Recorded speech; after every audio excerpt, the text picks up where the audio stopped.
Hello, my friend. Welcome to your sleep story. My name is Stephen Dalton. I'm an Irish storyteller, and it's my great privilege to be the voice that you listen to as you go to sleep tonight. I love Paris. I always have. I've spent a lot of time there, exploring its beautiful streets, enjoying its delicious food. It's even the place where little Timmy the dog, my beloved dog, comes from. And so tonight, I present to you a collection of stories that I have written set in Paris. From the Paris at Night stories, where we'll visit Jean-Pierre the Baker, to a day in the life of Ernest Hemingway. I really hope you like it. One small thing. I'd like to thank those of you who support my work on Patreon. It really means a lot. And if you'd like to support me, you can find the link below this video. Okay, let's do the relaxation session now. I'm going to count down from 10 to 1, and as I do, allow yourself to let go more and more.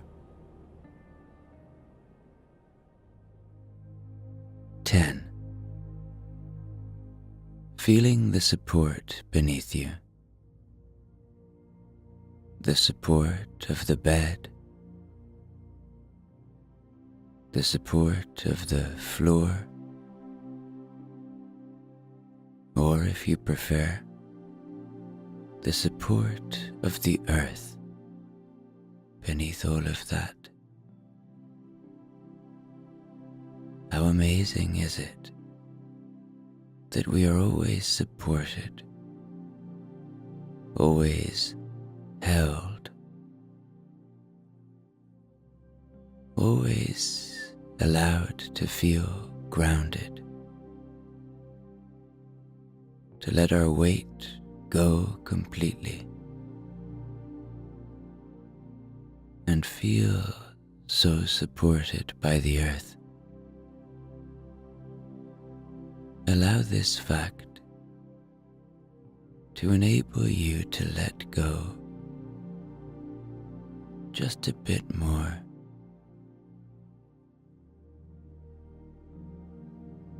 9. Tune into your body. Where are you feeling tension tonight? Where are you still holding on to? Maybe it's your feet. Maybe it's your hands.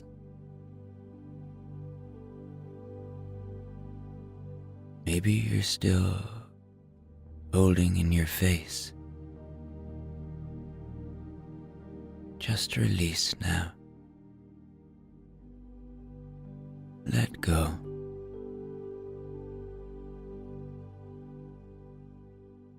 Your body has worked hard for you today. It deserves rest. 8. The day is done. Whatever has been, has been. Whatever will be, will be. And whatever thoughts you might still have in your mind, coming and going, whether they be about what happened today, what might happen in the future, right now they're not useful. So just see them. Recognize them for what they are. Just thoughts.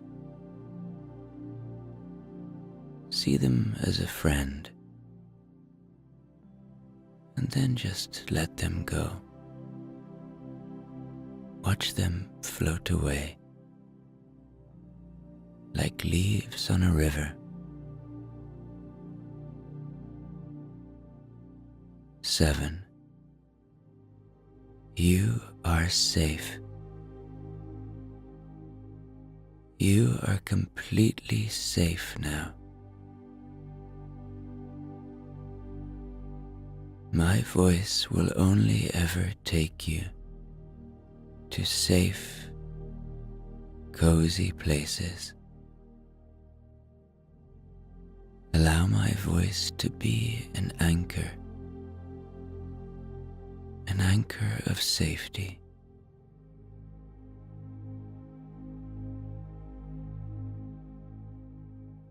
Six,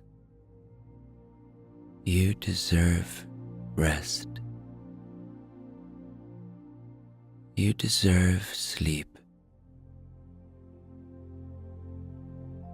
It is your right. There is no guilt or shame attached to rest. So luxuriate in this moment. Enjoy this moment. Enjoy the ability to lie down, to close your eyes, to listen to a sleep story, and to completely indulge in rest. 5. Begin to engage with your imagination now. Begin to see yourself in Paris, the beautiful city of lights. Feel the energy of the place. See the beautiful architecture, and see in front of you a great gate, which behind sits the Musée Rodin that you'll be visiting soon. 4. Maybe allow a little gratitude now. Gratitude for this moment, for the simple pleasure of being able to lie down in a safe space, for your breath, for your body, for people you love.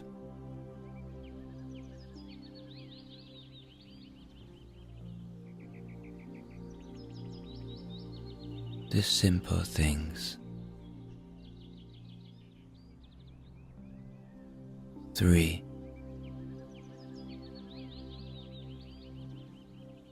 Really feel any more sensations now. Do you feel your body warming up?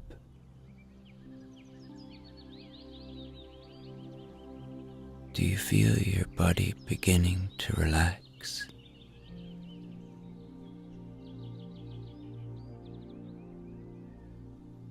Do you feel yourself sinking a little bit deeper?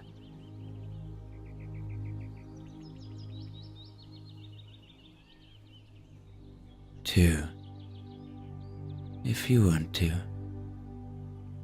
take a nice deep breath in now. Breathing in through your nose. Breathing in a sense of calm and peace.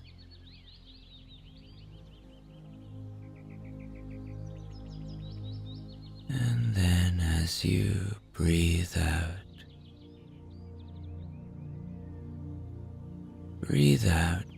everything that isn't useful to you in this moment.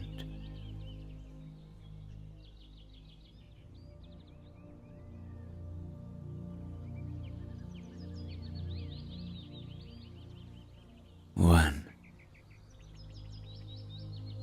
completely letting go now as I tell you tonight's sleep story. Your visit to the Rodin Museum, or Musée Rodin, begins on a tranquil, sunlit morning in Paris. As you approach the museum, the elegant Hôtel Biron, as it was once known, with its classic Parisian architecture,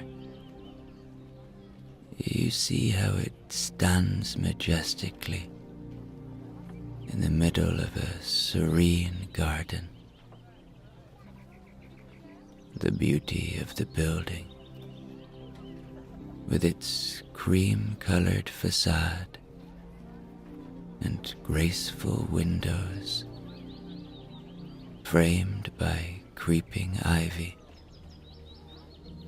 is a harmonious blend of art, history, and nature. After getting your ticket,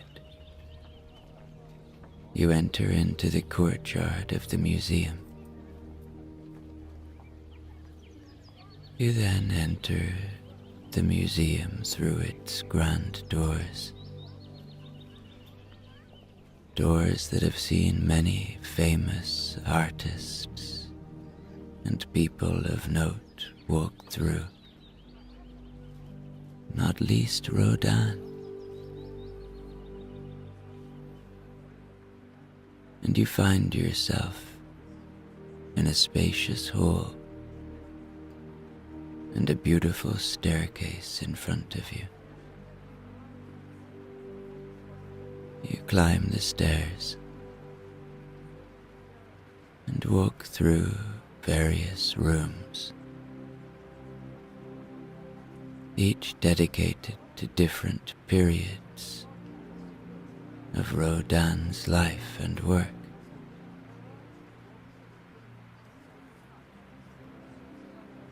Rodin lived in the 19th century in Paris. He lived during La Belle Époque, one of the most exciting and artistically vibrant periods in all of human history. And as you walk through this museum, you begin to get a feeling of that time. The museum, with its high ceilings and soft, natural light, creates an atmosphere of hushed reverence, inviting you to explore at a leisurely pace. You first decide to look at some of Rodin's earlier works. Here, each sculpture and bust is displayed thoughtfully, allowing you to appreciate the details and the evolution of Rodin's style. You're drawn to a sculpture then, titled The Age of Bronze, a life-size figure that captures the beauty and complexity of the human form. Rodin was obsessed with the human form. The realism of the sculpture is striking. Every muscle and sinew is rendered with such precision that it seems almost alive. Breathe in this moment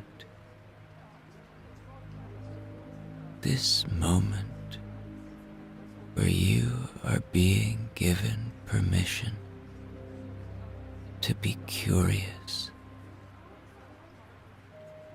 to learn from a great artist of the past, to be in a beautiful place and enjoy this enchanting atmosphere, to be surrounded by some of the greatest art ever created by the human hand.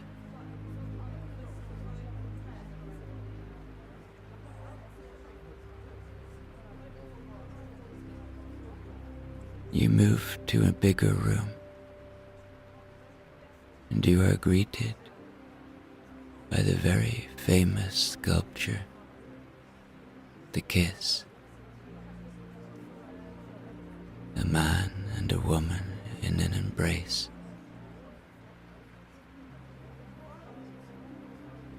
This sculpture can say 1,000,000 different things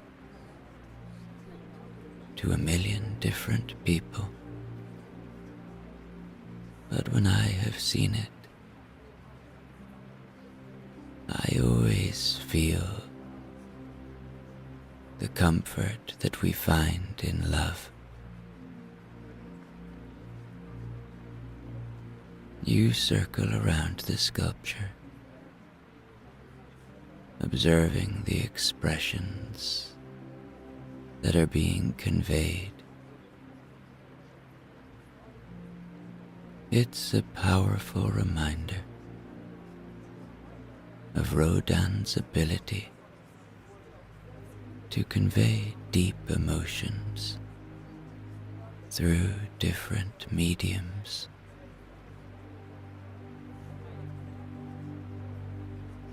Eventually you exit the room and you find yourself in a corridor that leads to a quiet, sun-drenched courtyard. This outdoor space is home to several of Rodin's sculptures, gracefully positioned among the greenery. The garden, a blend of art and nature, is a peaceful haven in the midst of the bustling city. You take a moment to sit on a bench, surrounded by the beauty of the sculptures and the gentle sounds of the garden.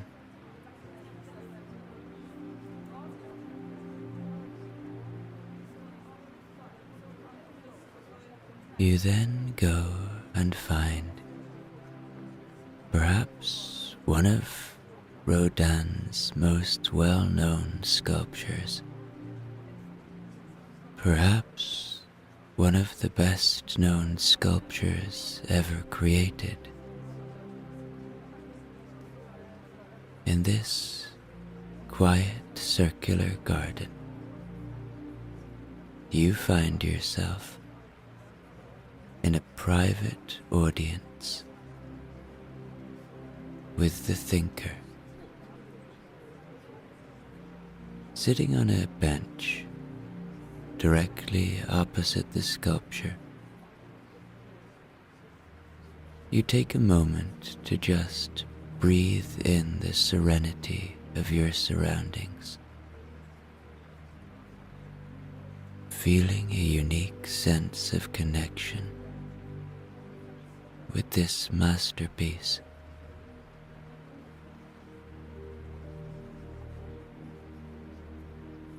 You can't take your eyes off it. The thinker is perched atop a stone pedestal, dominating the space with its introspective presence. The figure of a man, larger than life, sits in deep contemplation,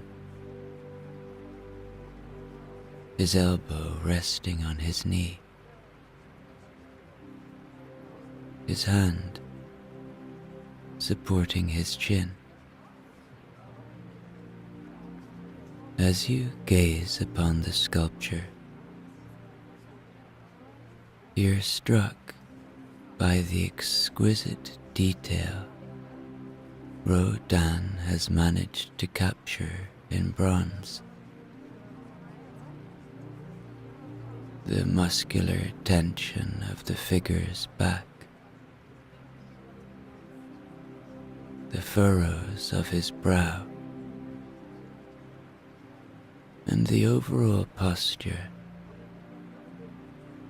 speak of a profound internal struggle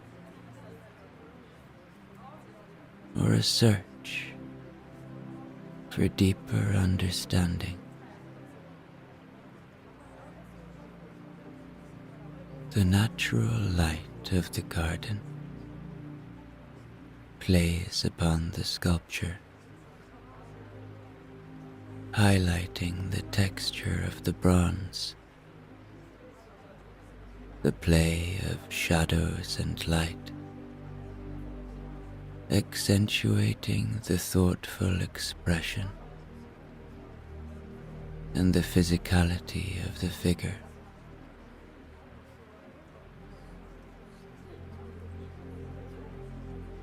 You observe the thoughtful pose, reflecting the statue's name, and you can't help but ponder yourself. What deep thoughts might be consuming him? Is he contemplating the nature of human existence? The mysteries of the universe? Or the struggles of the human experience? As you sit there, the rest of the world seems to fade away, leaving just you and the thinker, or as it's known in French, le penseur, in a moment of shared stillness. It's almost as if the sculpture invites you to join in its contemplation, to take a step back from the everyday and engage in your own introspection. The garden around you is peaceful. The occasional rustle of leaves or distant sound of the city, merely background to this moment of quietude.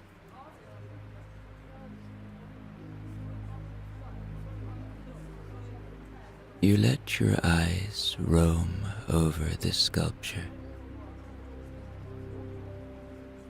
taking in every detail, every line and curve that Rodin as masterfully created.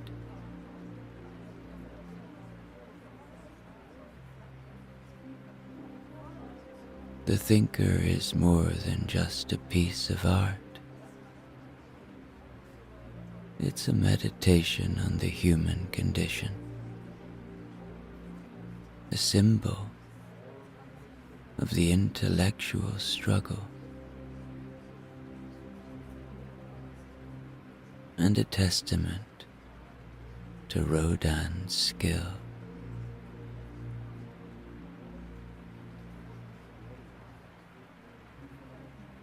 Now, you read in your guidebook that the Musée Rodin was actually Rodin's studio in the 19th century.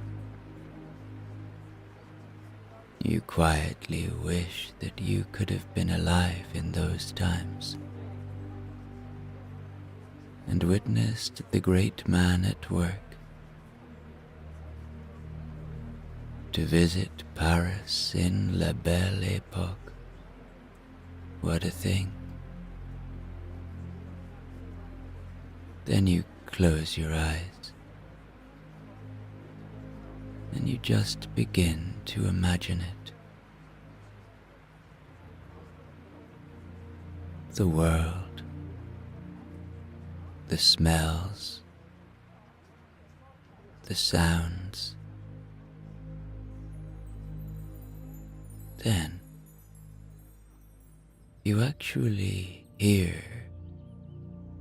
the distant clatter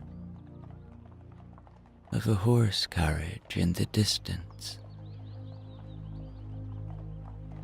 and you open your eyes, and the thinker isn't in front of you anymore. You stand up and look around. The grand house is still there, but it looks somehow different, and the surroundings have changed significantly. The realization dawns on you that the whole world around you has transformed. The garden, once quiet and solitary, now bustles with the vibrant energy of a different era. You're standing in the same place, but you realize that you've been transported back in time to the 1880s, the heart of La Belle Époque in Paris. As you take in your surroundings, the smell of fresh paint and clay wafts through the air, mingling with the scent of blooming flowers in the garden. You realize that you are indeed at Auguste Rodin's studio, the very place where the master created his renowned works. With a sense of awe and disbelief, you walk towards the studio. Inside, the space is alive with artistic endeavor. Sculptures in various stages of completion fill the room, and the walls are adorned with sketches and paintings. In the center of the studio, focused intently on his work, stands Auguste Rodin himself.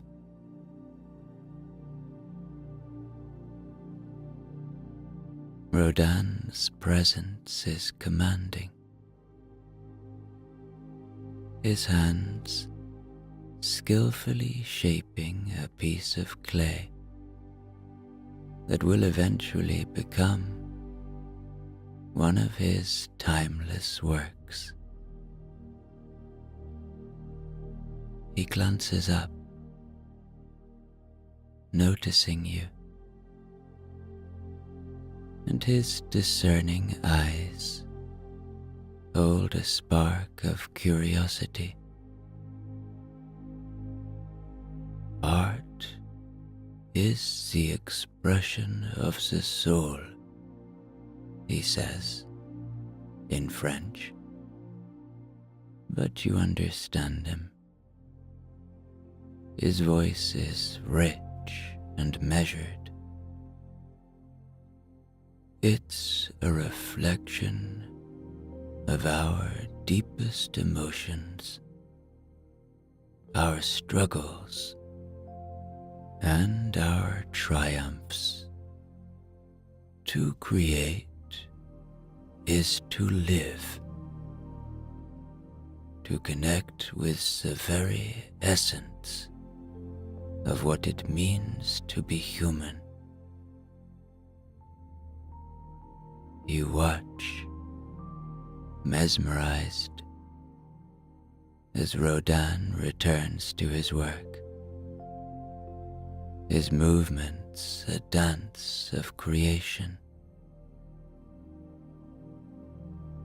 The opportunity to witness one of the greatest sculptors in the act of creation is a profound experience. His words echo in your mind, a piece of wisdom that transcends time, connecting his era to yours. As you stand in the studio, surrounded by the creative energy of the 1880s, perhaps you feel a deep connection to this historical moment. Rodin, engrossed in his work, shapes the clay with a kind of passionate focus, a deeply human focus, an ability like his is rare, and to see it firsthand is astounding. It is comparable to seeing Da Vinci paint. For Rodin is one of the greatest sculptors to ever live. You take a moment to quietly observe the details of the studio, the way the light filters through the window, casting shadows on the sculptures and sketches that fill the room.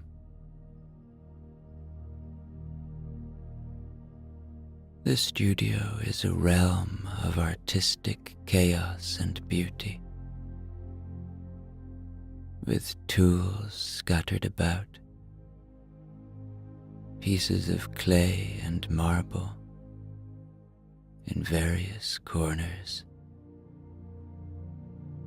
and the air filled with the tangible presence of creative endeavor.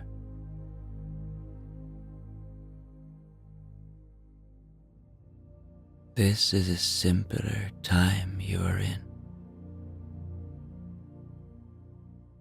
a time when humans had such an opportunity to deeply delve into their work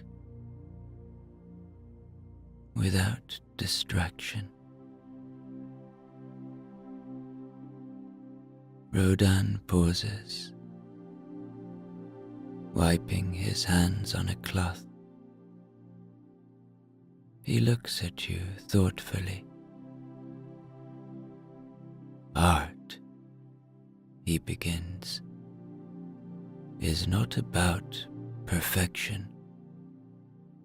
It's about emotion, about capturing the essence of the human spirit. Each stroke, each shape should speak of the artist's journey, their truth. Remember, what we create is a reflection of our own soul. Perhaps his words resonate with you, striking a chord deep within. Here, in the presence of one of the greatest artists of the era, you feel an overwhelming sense of inspiration. The studio, with its bustle and artistic fervor, feels like a portal to understanding the heart of creativity.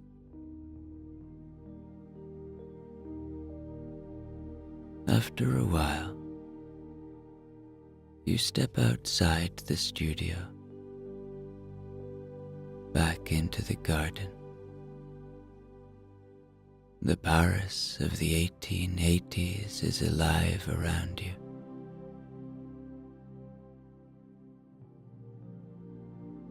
You walk around the garden, where some of Rodin's sculptures stand, their forms even more poignant, knowing they are fresh from the artist's hands.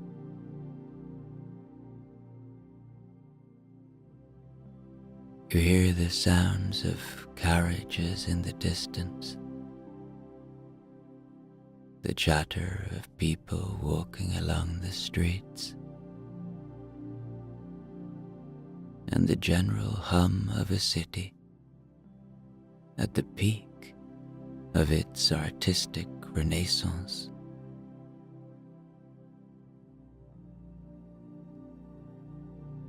As you wander through the garden,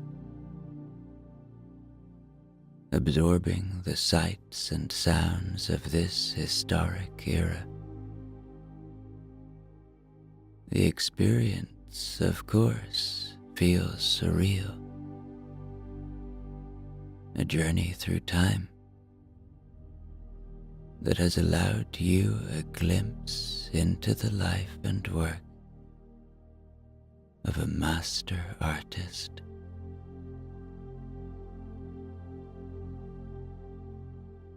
Rodin gestures for you to come back, and heeding his call, you return to the studio, where the artist now invites you to try your hand at sculpting.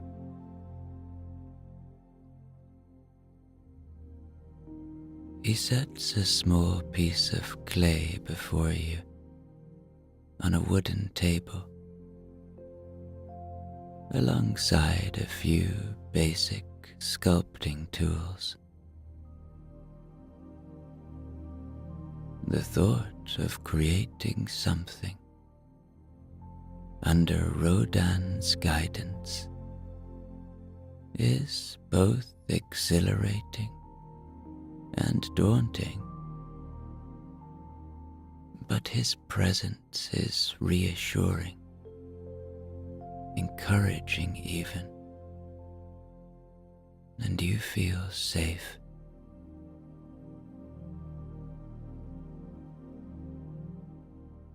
Sculpture is a conversation between the artist and the medium.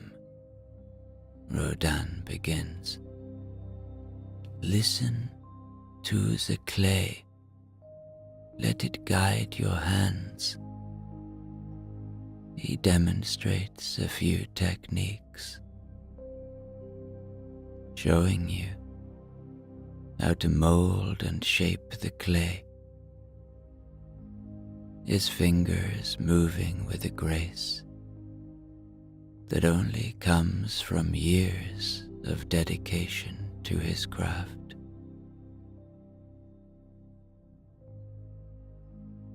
You tentatively begin, your fingers pressing into the cool, pliable clay. There's a meditative quality to the act of sculpting, a deep focus that draws you away from the noise of the world and into the present moment.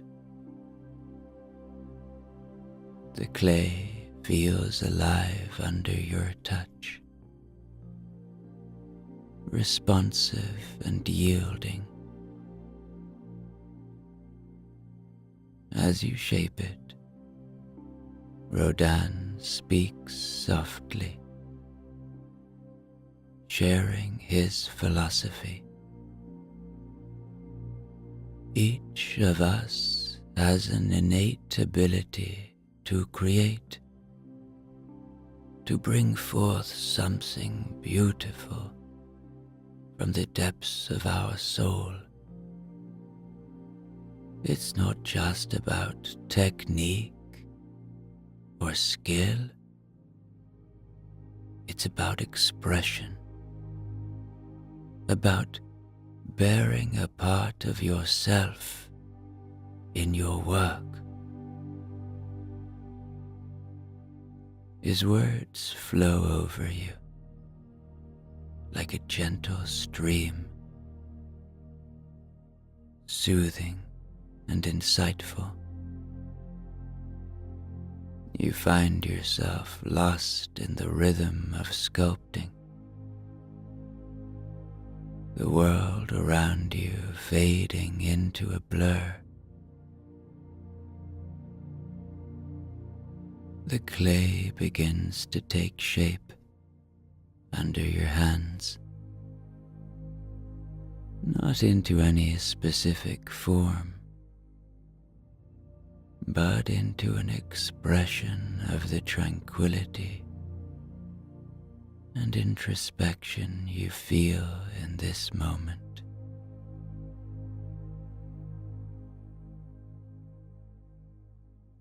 Eventually, you step back, looking at the piece you've created. It may not be a masterpiece, but it's a physical manifestation of your thoughts and feelings, a tangible piece of your time in Rodin's world.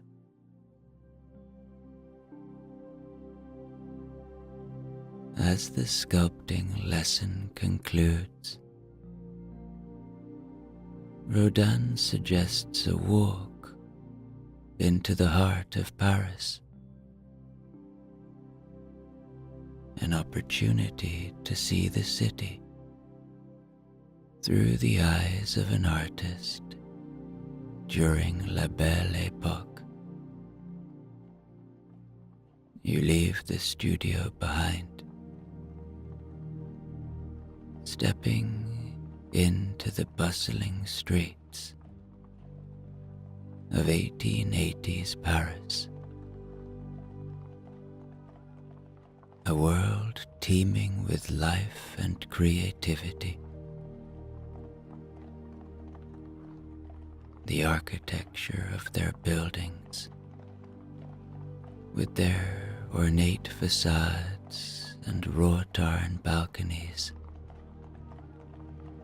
speaks of an era that valued beauty and artistry in every corner. As you stroll through the streets,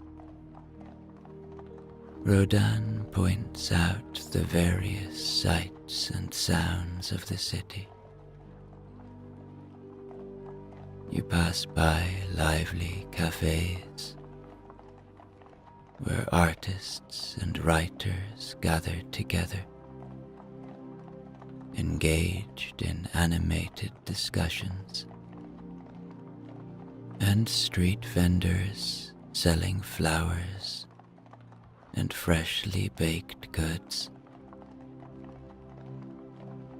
The aroma of coffee and pastries fills the air, mingling with the scent of blooming flowers from the nearby parks. Rodin shares his observations about the city and its inhabitants. Paris, he says, is more than just a city. It's a source of inspiration, a place where artists and dreamers come to find their muse, the energy, the light, the people. They all contribute to the amazing life of this place. You walk along the Seine, watching the gentle flow of the river that has been the backdrop to so many artists' works. The water reflects the city's lights and the sky's changing colors. Boats glide gracefully along the river, and as the evening sets in, the city lights begin to twinkle, casting a magical glow over the streets.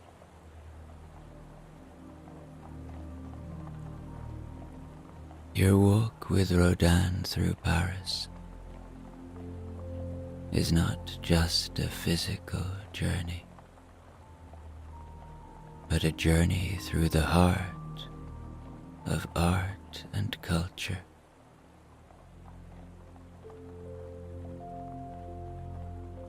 It is a moment you will never forget.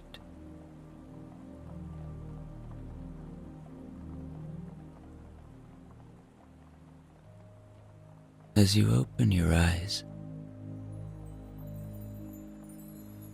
the familiar sight of the thinker in the peaceful garden of the Musée Rodin greets you.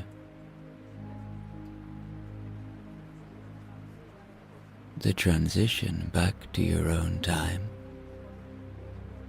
is both sudden and gentle. For a moment, you sit there, taking it all in. The echoes of your extraordinary journey into the past still resonating within you.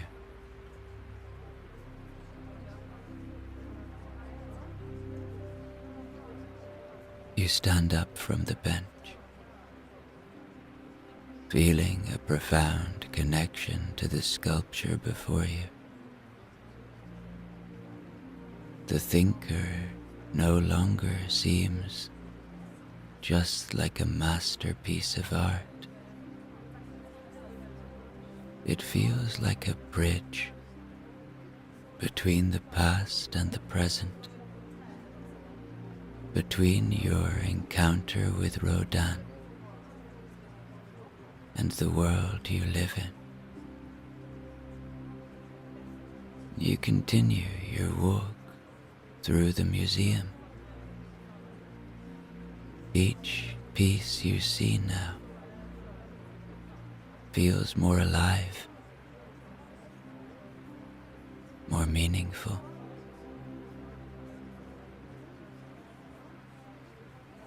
The other visitors around you appreciate the art, each in their own way. But you carry with you a secret, a personal connection to Rodin's world, a memory of a conversation with the artist himself. And as you have this thought,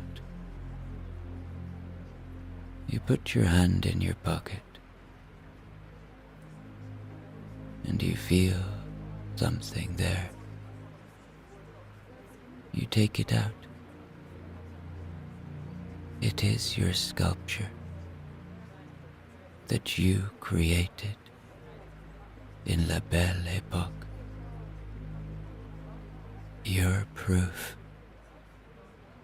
that it really happened.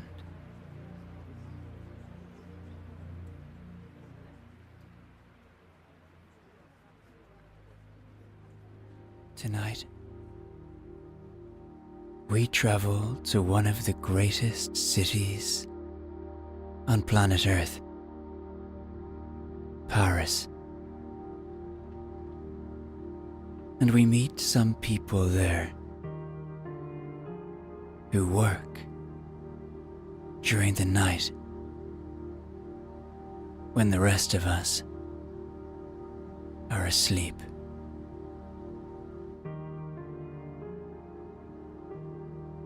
The first Parisian we meet this evening is Jean-Pierre. Jean-Pierre the Baker.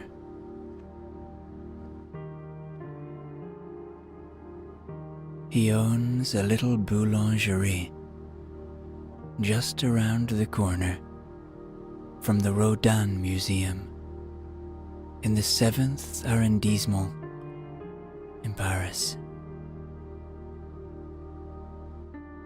Jean-Pierre's boulangerie has been in the family for a very, very long time.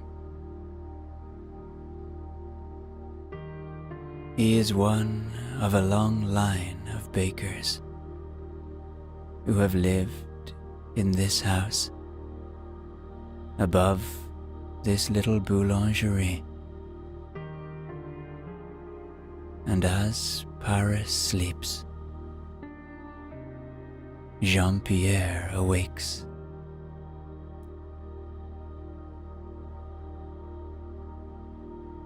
Six nights a week,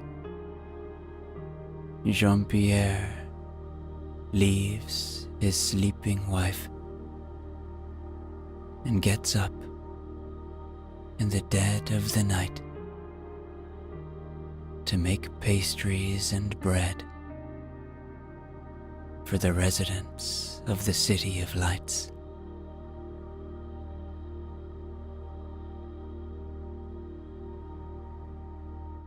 he doesn't find it difficult. It's part of life, part of his natural rhythm. As he walks into the bathroom, the lights in the house are still off, and he looks out through the window at the sleeping city. The stars shine brightly down upon Parris.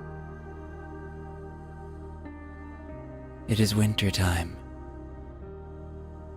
and the white snow that sits on the ground below glistens in the starlight.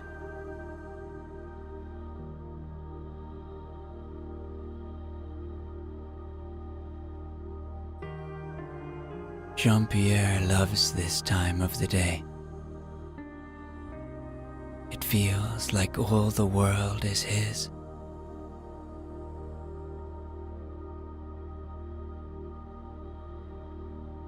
He stands in the darkness, his bare feet touching the warm wooden floor, and he feels grounded. He takes some deep breaths, in and out, in and out, in and out. He feels warm inside as he looks out on the cold night. He feels cozy, if you like.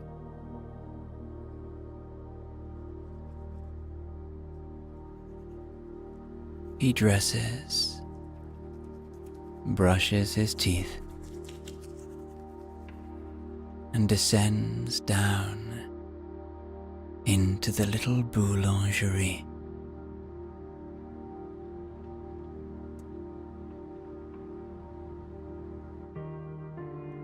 His first job is to fire up the ovens. He lights them, and every day, without fail, enjoys the light popping of the comforting sound of the wood burning.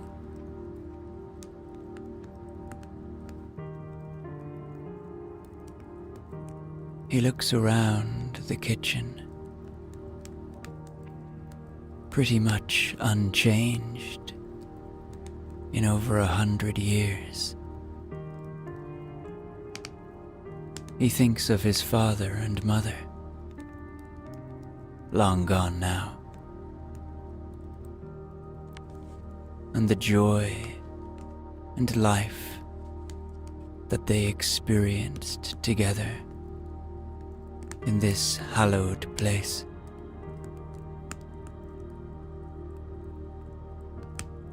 He takes out his pastry, some of it prepared the night before, and he starts to roll, adding butter as he does.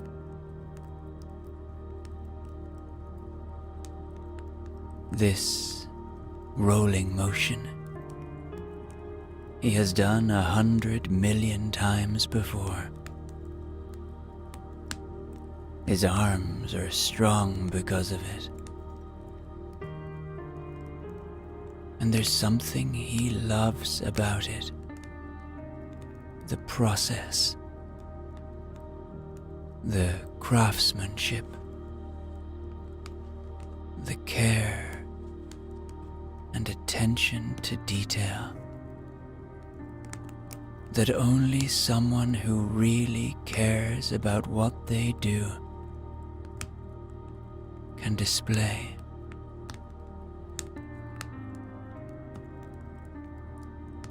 as he rolls. He likes to think of it as his morning meditation. It is, in a way, his way of connecting to something higher. He loses himself in it. And it isn't long before Jean-Pierre has created lots and lots of little triangles that will be rolled up and made into croissants.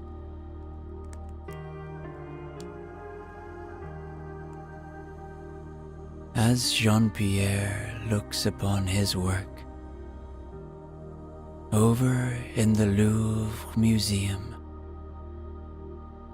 Marie-Louise, a security guard, is in the middle of her shift. She is sitting behind her desk, looking at a group of television screens, showing her views throughout the museum. She decides to walk through the empty halls. In fact, it's one of her favorite things to do. You see, Marie-Louise is an art student and cleverly got a job at the Louvre so that she can enjoy all of the great masterpieces all on her own.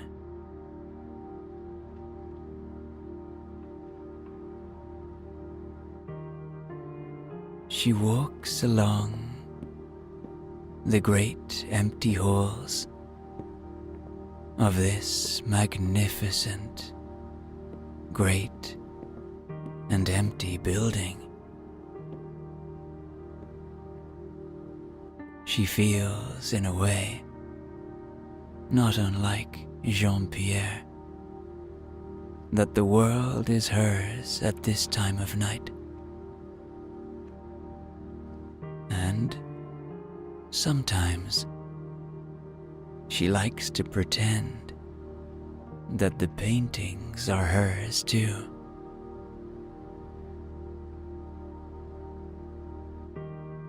This building was originally built as a royal residence, and it took 200 years to build. As Marie-Louise walks through it, she looks up at everything around her. Not just the paintings, but the building itself. The ornate detail and craftsmanship is astonishing.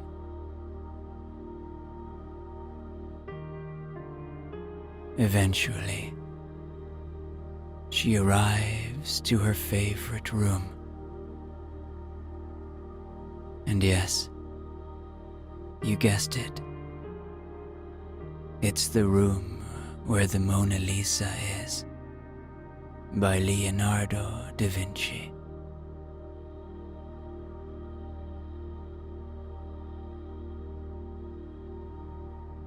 This painting, a masterpiece of the Italian Renaissance,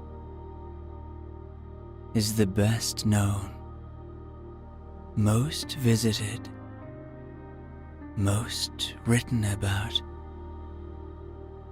most sung about work of art in all the world.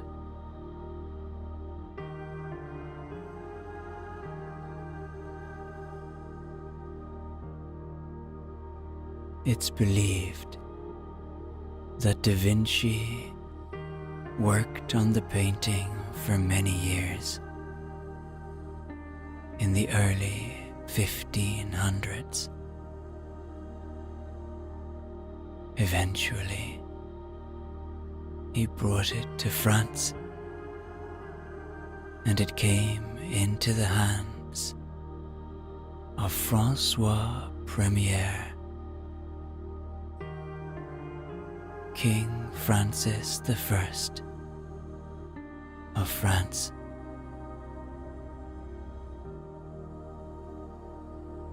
It has been in the Louvre for over 200 years.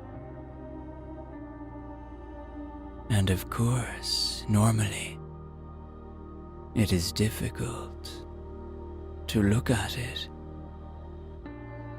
There are so many people standing in front of it. But not tonight.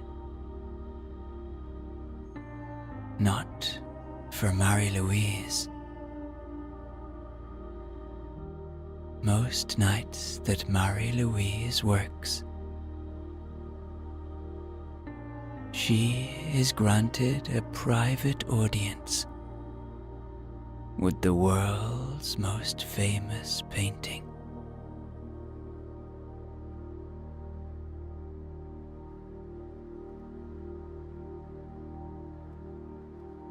As a little girl,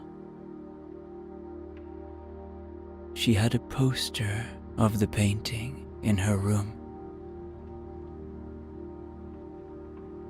And in some ways, she can't believe that she gets to see this painting in the flesh on her own every night.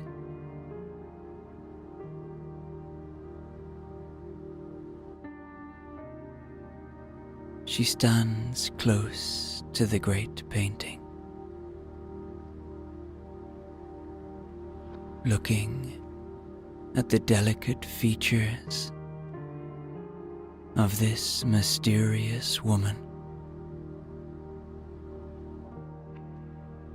No one knows exactly who the Mona Lisa is or was.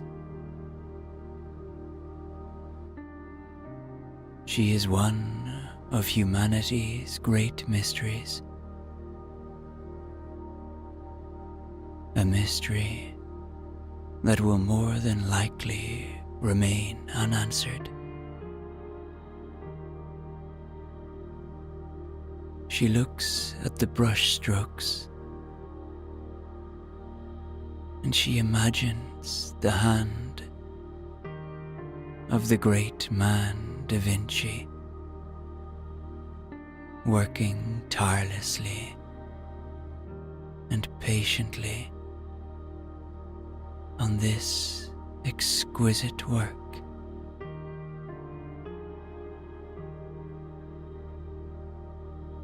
She tries to imagine where he would have painted it. In his studio in Florence, or outside in the country. Maybe both.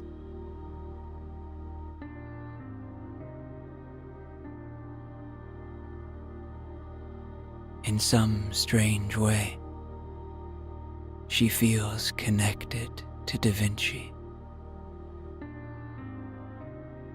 She thinks that we as humans are all connected, and that in itself is beautiful. It's a thought that was generated by looking at art,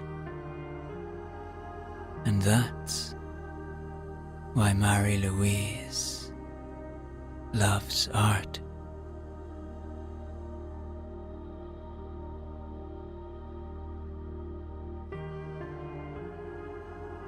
She feels tired now.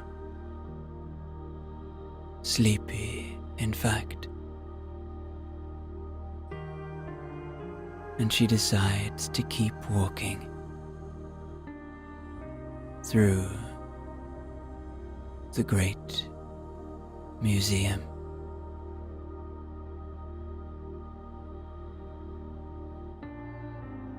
While Marie-Louise walks around the Louvre, outside, driving slowly through the snow, is Laurent, a taxi driver.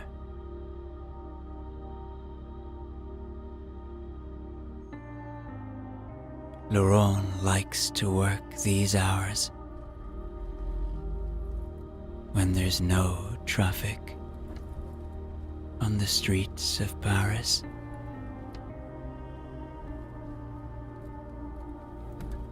He, like Marie-Louise and Jean-Pierre, enjoys the warm feeling just for a few hours that the world is his and his alone.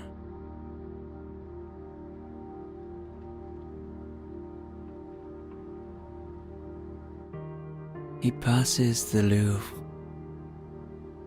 and looks at the building and the great glass pyramid outside. The thought strikes him that he has never been inside, despite growing up in Paris.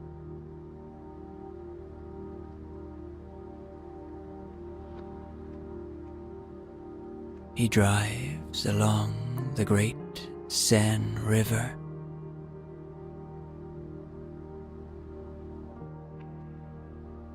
and opens his window for a moment to feel the cool air of the night and to hear the calming flow of the river outside.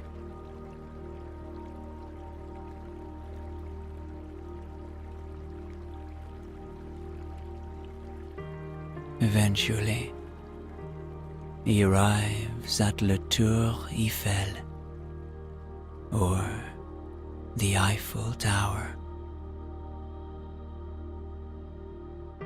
He has a ritual every night that when he passes this world-famous icon, he parks the car, gets out, and looks up at what was a very controversial monument when it was first constructed.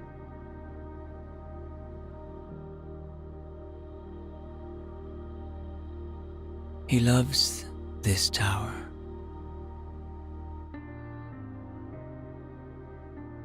And he looks at it, taking in its enormity and grandeur. And every night, the thought strikes him that he is lucky to live in this place. He allows himself to feel gratitude.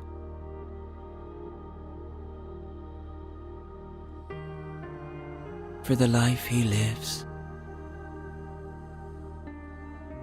for the place he lives in, for the people he loves, and who love him in return.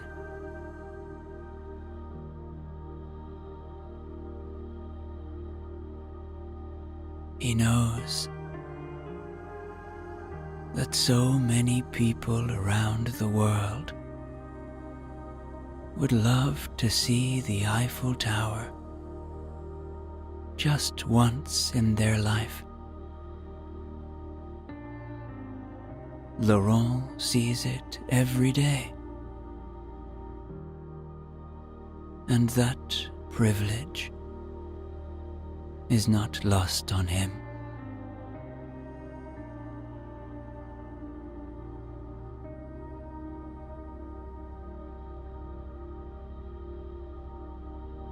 It's cold outside, and so Laurent gets back in the car and continues his nighttime drive through Paris.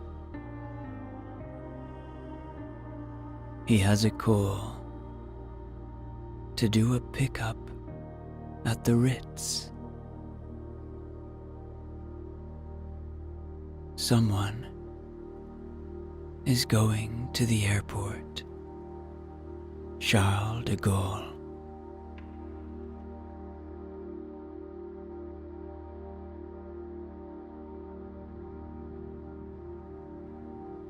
As Laurent begins his journey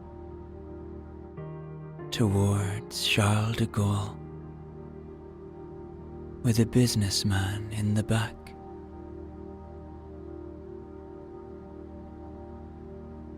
Roxanne, an air stewardess, is aboard an Air France A380 aircraft flying in from Los Angeles. Roxanne has worked a long shift, and she is very tired. It seems to her that nearly all 615 passengers on board are fast asleep.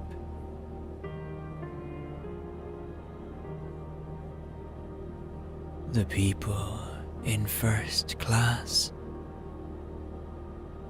are lying out horizontally.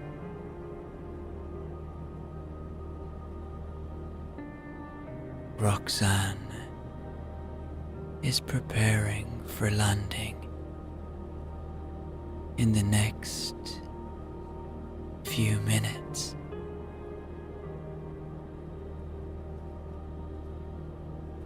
She has worked hard tonight aboard this great metal bird of the skies.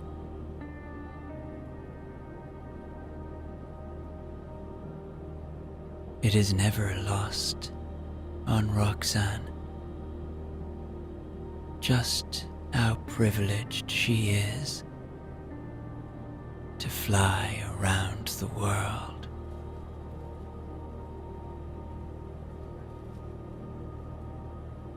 Yesterday, she was in Los Angeles, the city of angels. Later tonight, she will be in Parris, her home, the city of lights.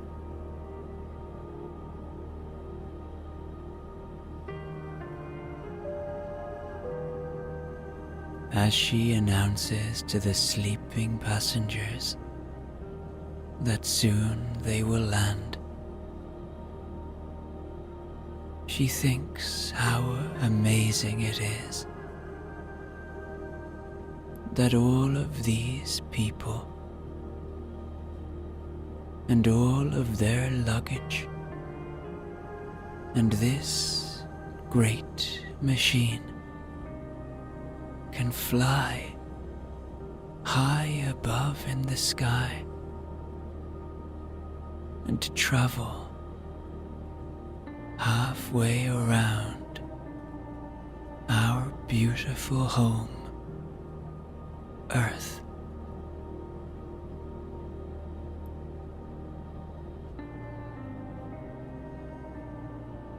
The thought also strikes her that nothing exceptional like this happens without humans working together.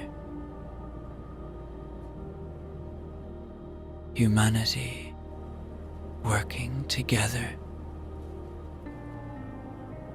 is when we are at our best.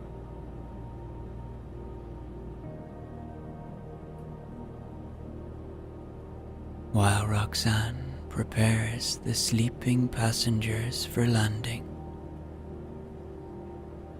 the pilots prepare the great plane to land.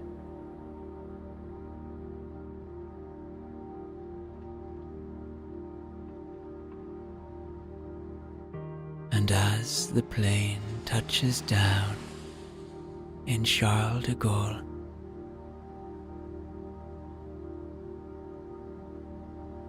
and the passengers disembark the plane,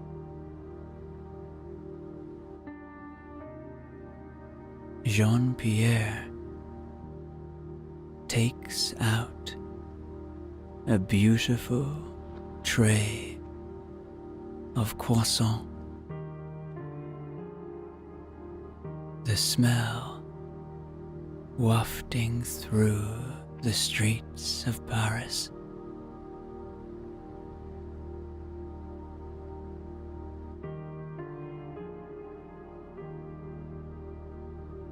The night is slowly blending into day.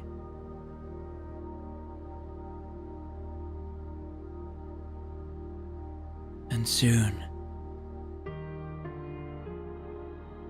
Jean-Pierre welcomes his first customer.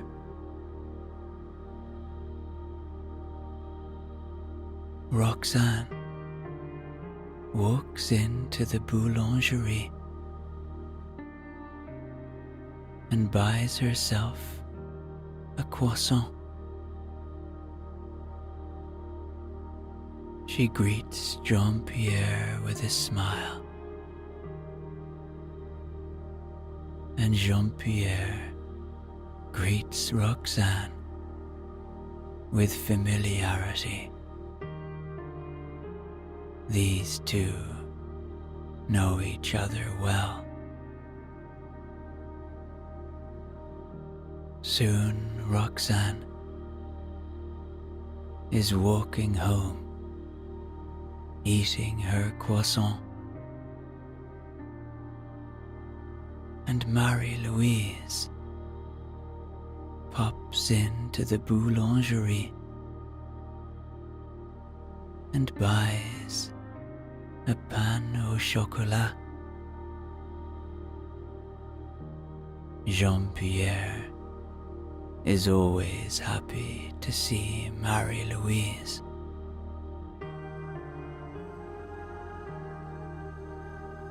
Then Marie-Louise happily heads home to her little apartment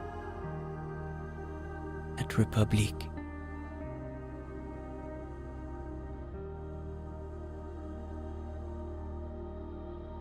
It isn't long before Laurent parks his car outside the boulangerie, comes in and buys himself a baguette before getting in his car and driving out of the city to his home in the Parisian suburbs.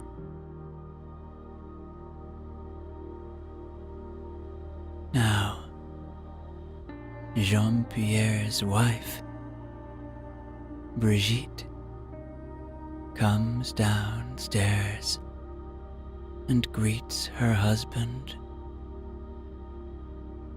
with a warm embrace. Jean-Pierre kisses his wife on the cheek and goes upstairs. He changes and gets into bed for a well-earned sleep.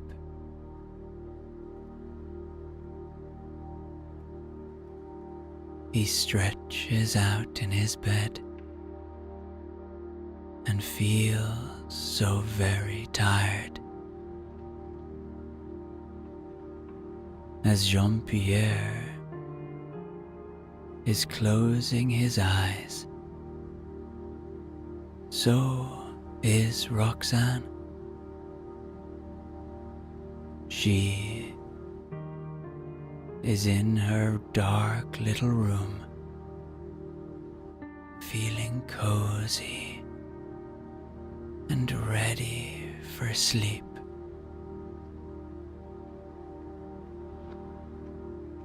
Laurent has said hello to his children and wife,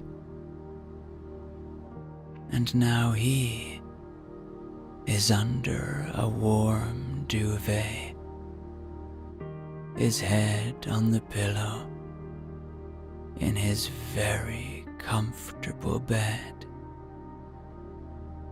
about to have a very well-earned sleep. Meanwhile, Marie-Louise is already in a deep sleep, dreaming of the Mona Lisa and Da Vinci's Florence.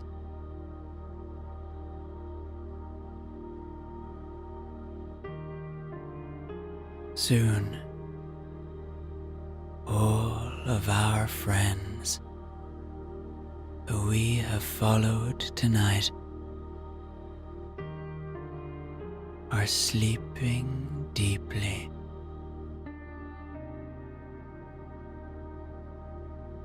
Now it's time for you to sink in to a peaceful and restful sleep. And allow your imagination to be open as I take you back to Paris. It's another snowy night in Paris, deep in the winter.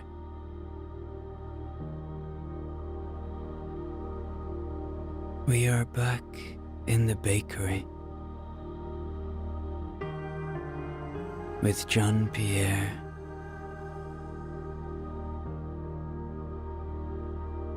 He has just risen again. It is the middle of the night, and his wife, as usual, is sound asleep in the bed. He looks at her with great love.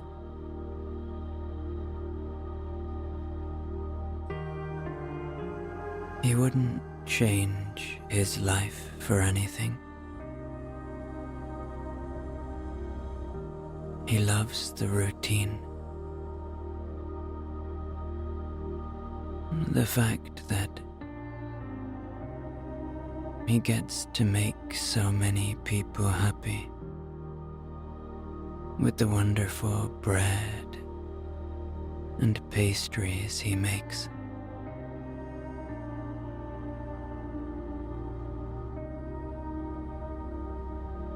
He goes into the bathroom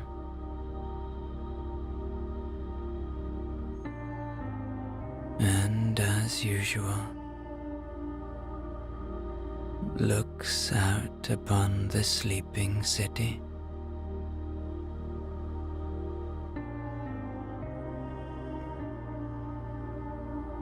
He often likes to imagine the Paris of yesterday.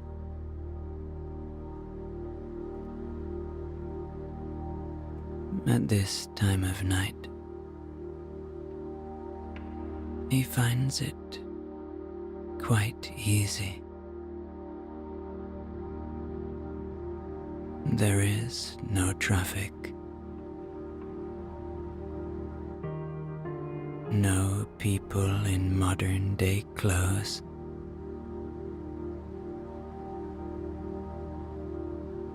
Only the very old buildings, crafted by the hands of people that have long since passed.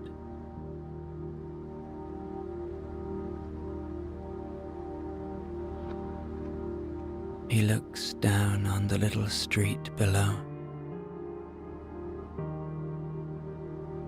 and envisions a horse and cart passing by.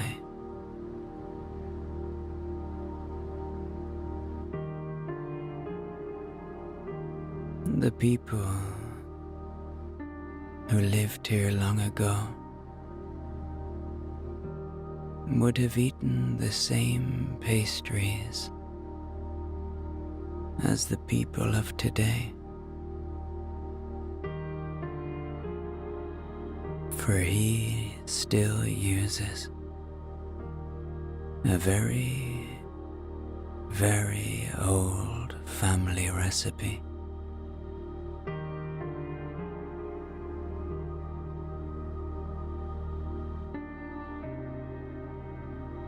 He gets dressed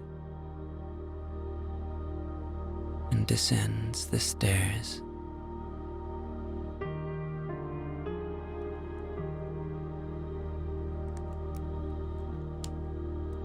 He lights the fires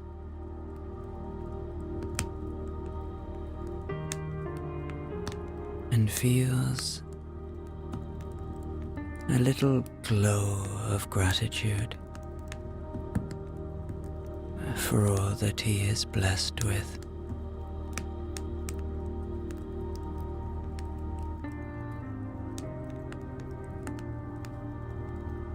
He has nothing to worry about in this moment.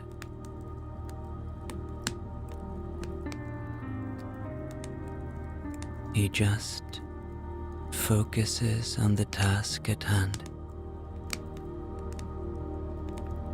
rolling out the pastries,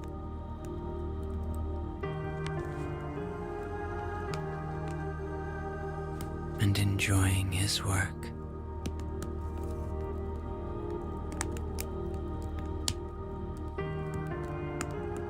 There is something about the winter that Jean-Pierre particularly enjoys.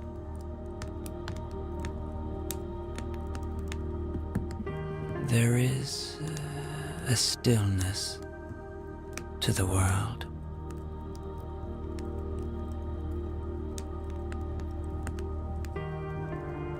When much of nature sleeps,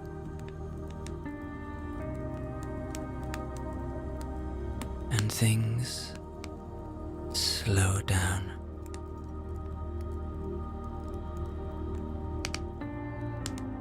This suits Jean-Pierre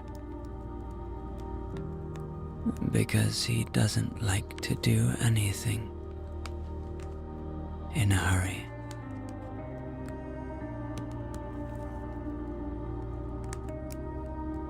Marie-Louise is still working in the Louvre. She's still studying art, and she is still enjoying the quiet of the night in this very privileged position of standing guard of some of the greatest art ever created by humankind.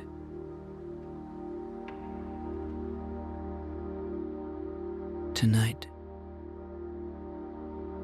she walks the galleries and decides to walk into the Galerie des Antiques.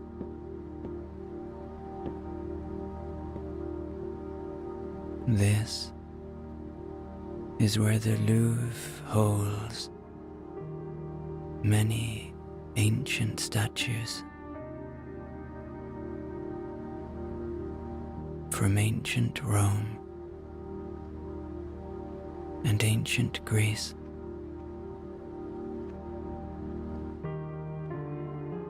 As she looks at the statues, there is something timeless about them. Thousands of years ago, these statues were crafted by human hands.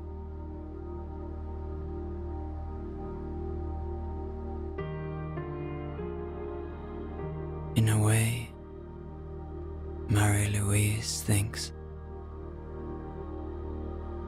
it's almost beyond comprehension to think about how long ago these amazing works were created. But then, at the same time, the thought strikes her that in the grand history of the earth,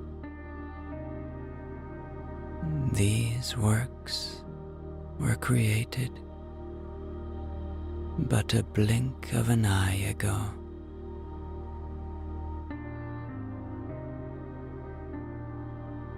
She remembers a quote she once heard, that if you were to put the history of the earth into 1 year, humans only appeared at 11:59 and 59 seconds on New Year's Eve.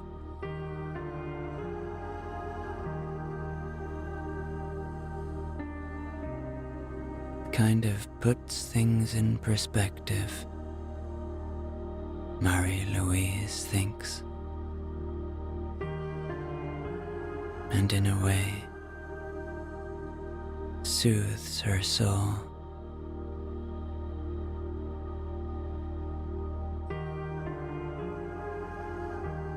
She looks at a particular statue of a young woman.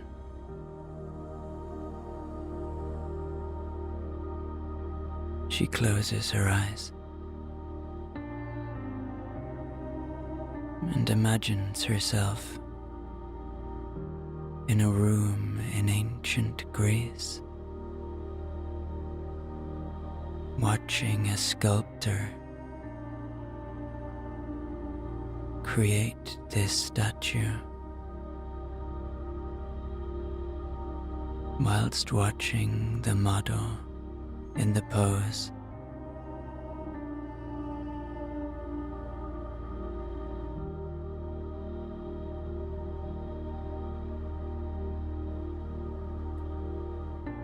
Art is what connects us in so many ways, she thinks. The ability to be creative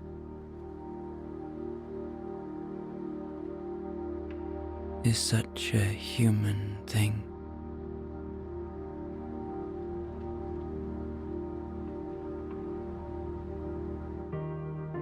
Marie-Louise breathes in this place.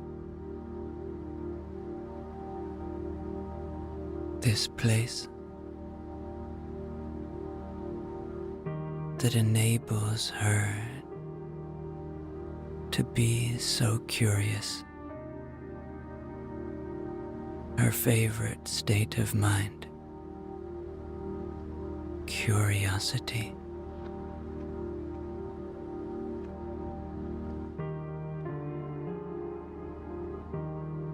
She continues her walk,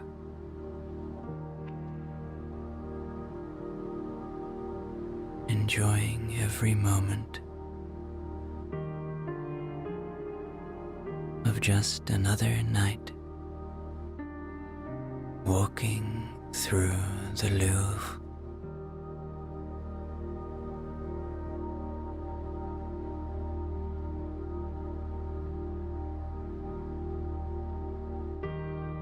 Laurent is out in his taxi, driving slowly through the snowy streets. As usual, he loves the quiet at this time of night.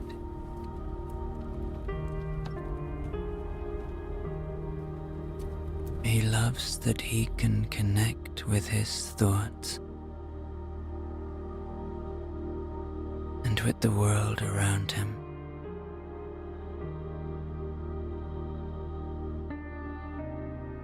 He looks at his beautiful city passing by as he drives. This great city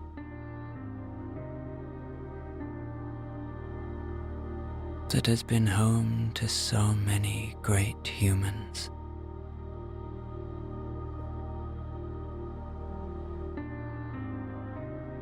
Laurent loves to read Oscar Wilde, one of the former inhabitants of Parris.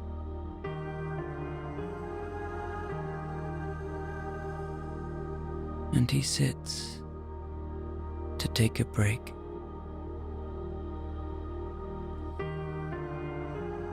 Not far from Père Lachaise,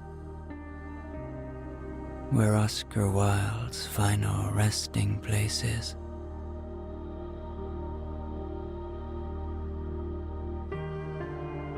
He takes out the picture of Dorian Gray, one of his favorite novels by Oscar.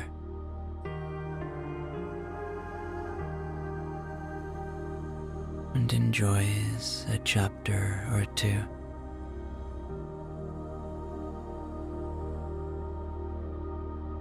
He loves the vivid imagery that Wilde offers to the reader,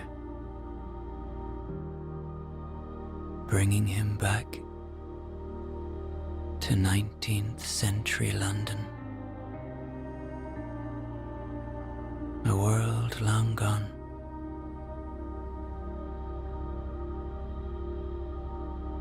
Then a call comes in on the radio.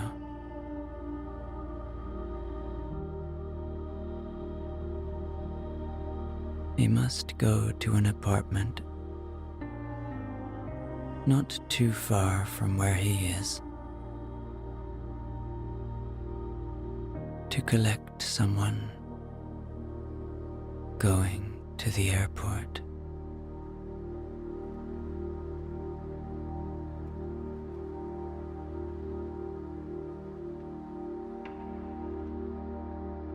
Roxane gets into Laurent's car. They greet each other,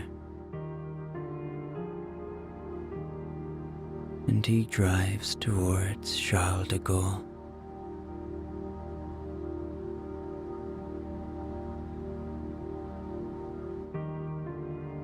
The two sit in silence, continuing to enjoy the quiet of the night.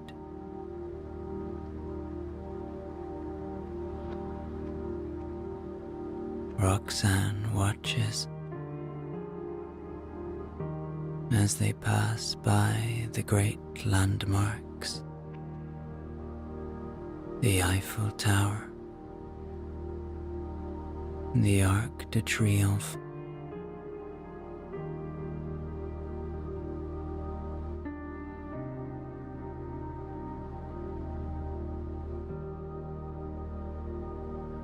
Roxane closes her eyes.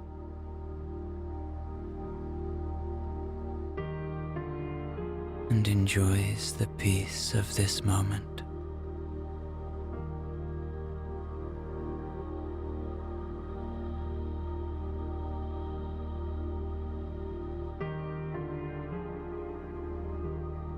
When they reach the airport, Roxane bids goodbye to Laurent. She checks in, and it isn't long before she is on board a 747 bound for New York City.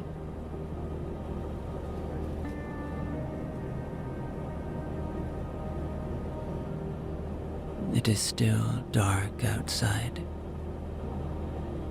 as the plane flies above the clouds. The stars still offer comfort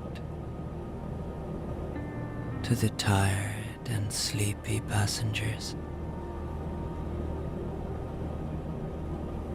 The cabin lights are low.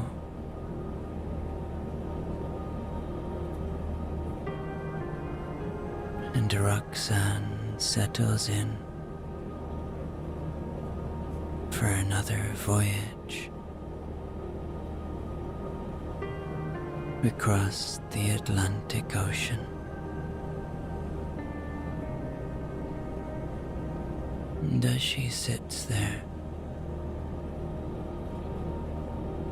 she thinks of what a miracle it is that humans can fly, and how we, as modern humans, are so blessed to be able to see so much of our world.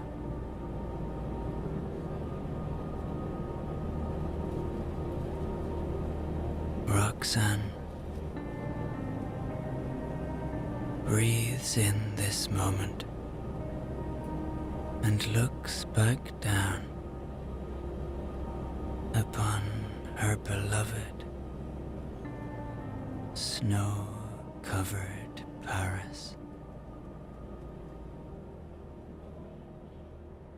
Ernest Hemingway was born in 1899 in Illinois. He was a journalist and a novelist, and would go on to become one of the 20th century's most influential writers. He was a Nobel Prize laureate, and in the early 1920s, following a stint as a journalist in Toronto, Hemingway moved to Paris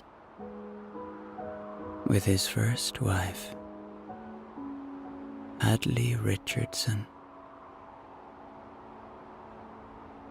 Now, Paris during this time was a great hub for artists, writers, and intellectuals, and Hemingway quickly found himself to be part of what became known as the Lost Generation. He spent his days in Paris, writing, socializing with other writers like F. Scott Fitzgerald and James Joyce. He would later chronicle his time in Paris in a great book called A Movable Feast.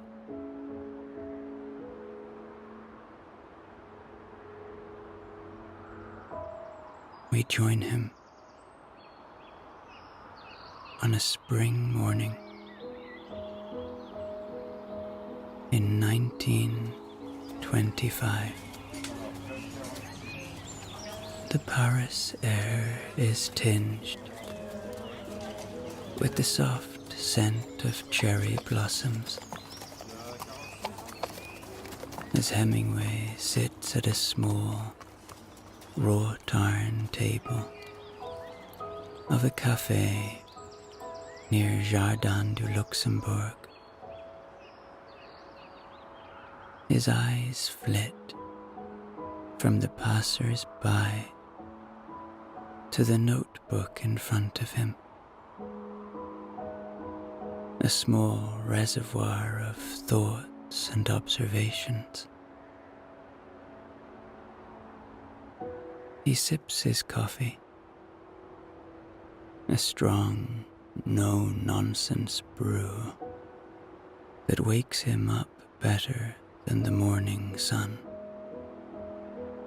now casting dappled patterns through the cafe's awning.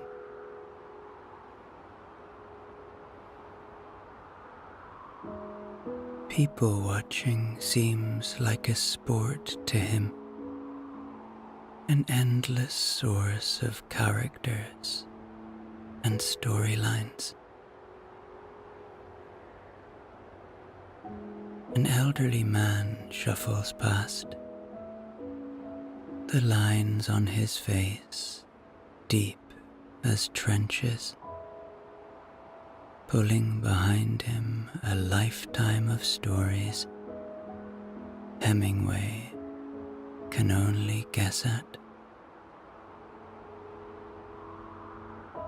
A young couple strolls arm in arm, love new and blooming,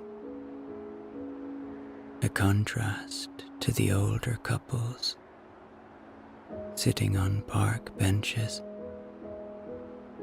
whose love has settled into comfortable silence. As he observes, Hemingway occasionally scribbles in his notebook sentences, fragments, and ideas that drift through his mind like fallen leaves on the River Seine. He isn't sure where these ideas will fit in the greater puzzle of his work, but he trusts his process, knowing that sometimes a single line can inspire an entire story.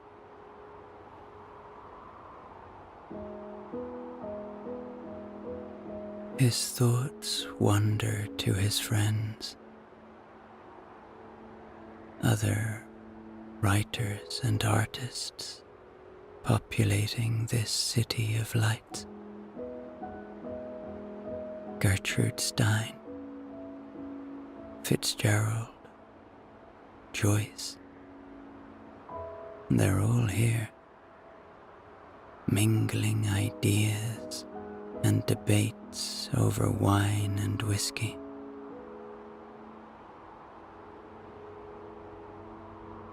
Ernest sits and breathes in this moment. He is grateful for the life he leads, living among intellects and dreamers. He treasures these solitary moments of reflection. For him, writing is a solitary act,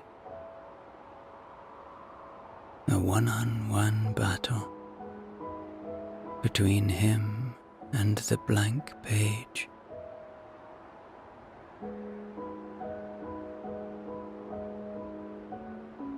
Setting down his coffee cup, he decides that the day is too beautiful to be spent entirely in contemplation. Gathering his notebook and pen, he prepares to venture out.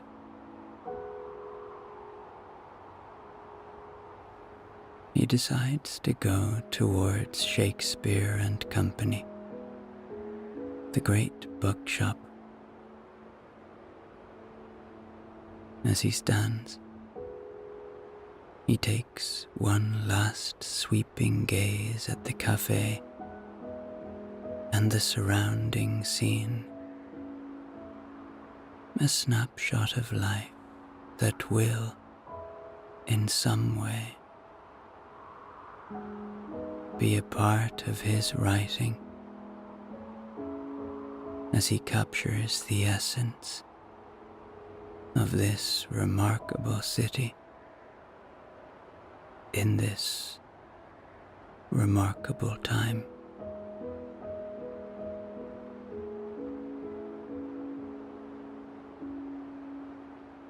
He slips his notebook into his pocket and adjusts his hat. He walks,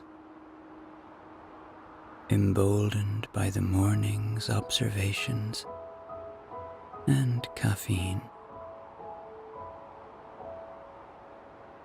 The walk toward Shakespeare and Company is one he's made countless times, but it never gets old. Each journey is a parade of sights and sounds, both familiar and newly intriguing.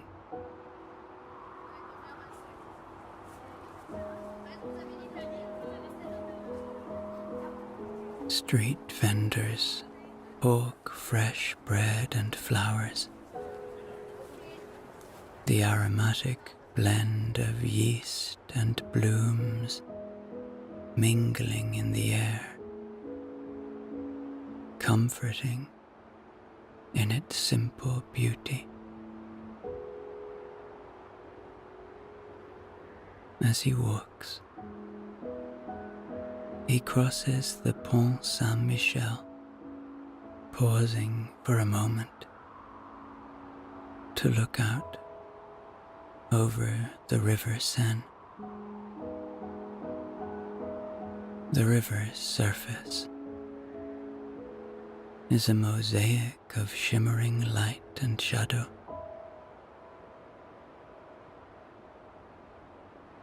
He watches as a boat glides silently beneath the bridge, its wake sending ripples across the water. Hemingway thinks about how life's moments are a little like those ripples, interconnected yet fleeting. A thought he tucks away for later reflection.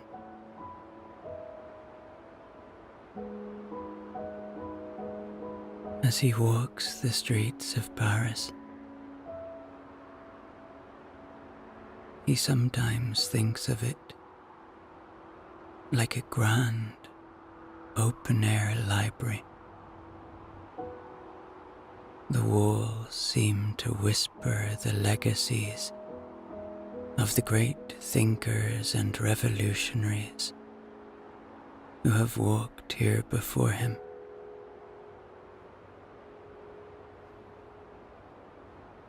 Soon, he arrives at Shakespeare and Company.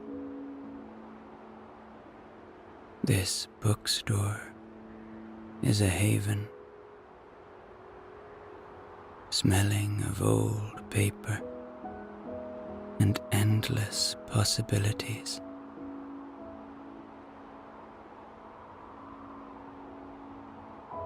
Its shelves are filled with literary treasures, each book a world in itself, waiting to be explored. Hemingway feels a sense of homecoming every time he steps inside this sanctuary of words.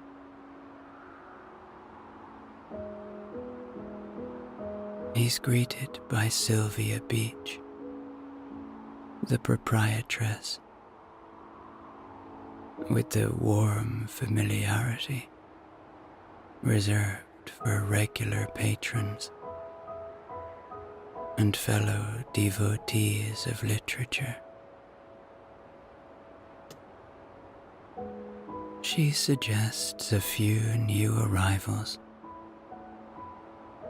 but Ernest is keen on revisiting some classics today. He picks up a worn copy of Tolstoy's Anna Karenina, a book he's read before, but wants to experience afresh. As he holds it in his hands, the thought comes to him that great stories are timeless, and their truths resonate through generations. It's an aspiration he holds for his own work, a quiet prayer that hums in the back of his mind as he heads towards the counter to make his purchase.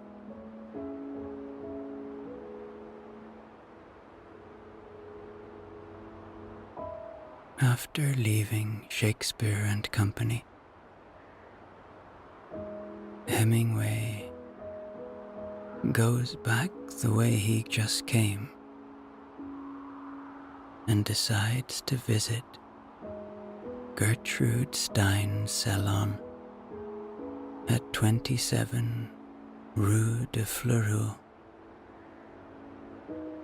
His walk there is a shift from the literary quietude of the bookstore.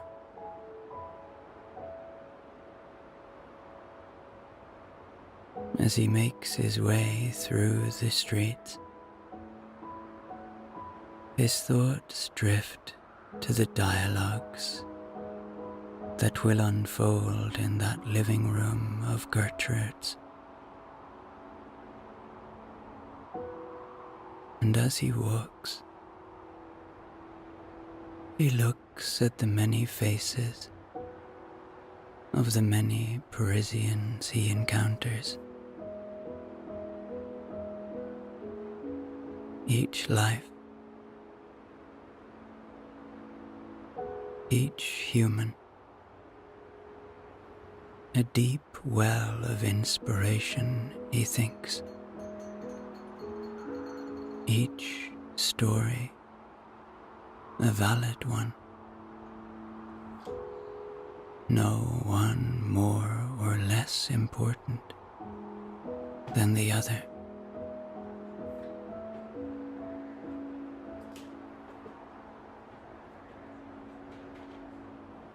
He arrives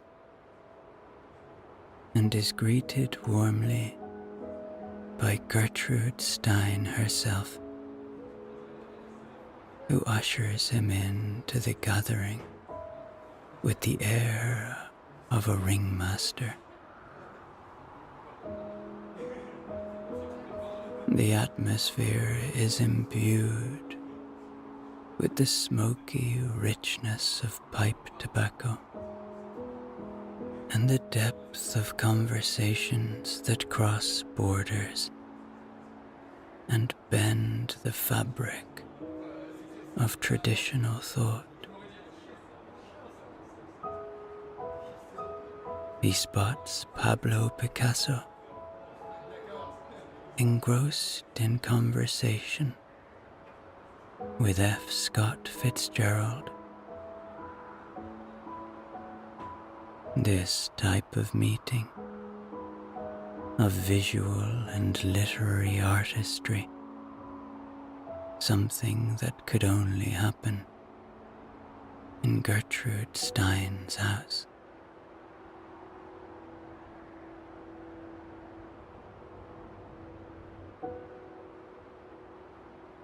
Hemingway takes a seat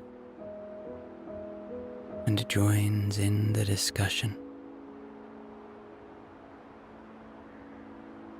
His keen ears tuning in to the multiple conversations.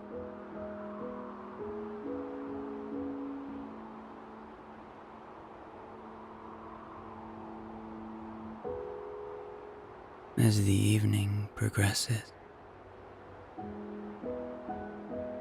Ernest finds himself in a tête-à-tête with James Joyce, a man whose work he deeply respects. They discuss the complexities and the simplicities of human nature, of love and war. They even discuss their work methods. The two souls feel invigorated by this meeting of minds.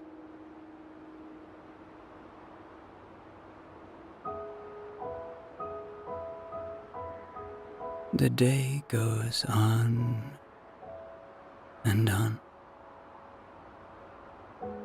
and before anyone knows it, the clock has struck midnight.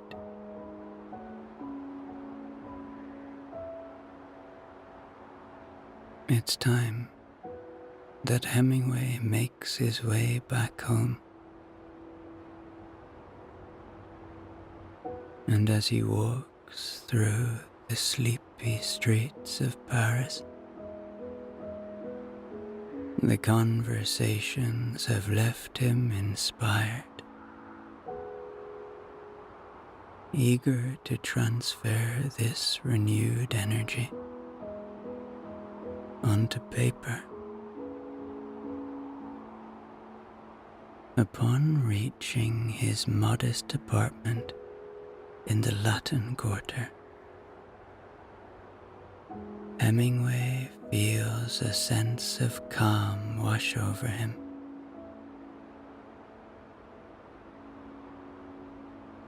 He hangs his coat and hat on the stand by the door.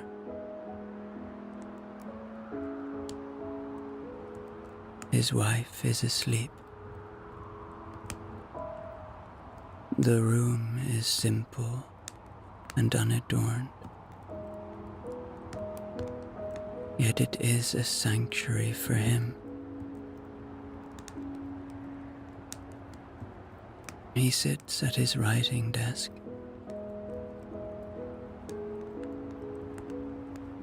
He flips open his notebook and, picking up his pen, he starts to write. The words flow effortlessly, almost as if they have a life of their own. Each sentence forming, breaking, and reforming until it stands stark and true. There's a meditative quality to this process, a peaceful solitude that centers him as his pen dances across the paper. The characters in his stories come alive, each one a mirror, reflecting some facet of human emotion or experience.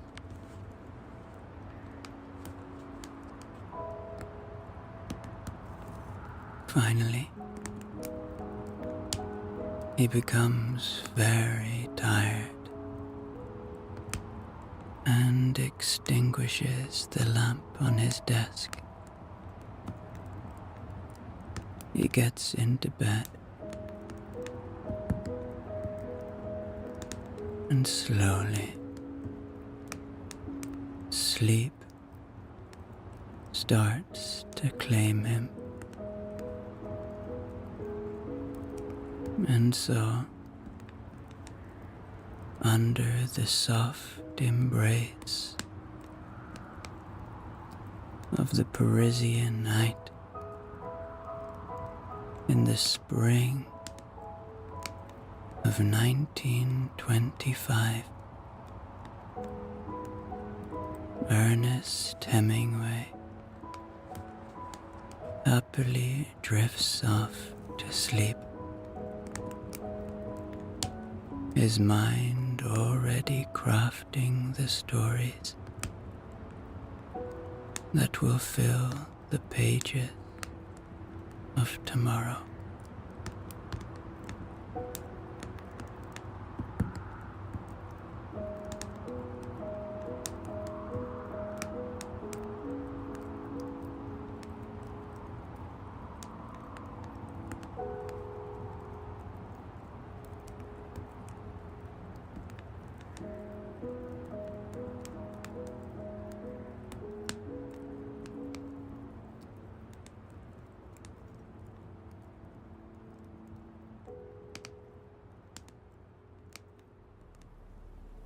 It's a rainy autumn morning, or is it night?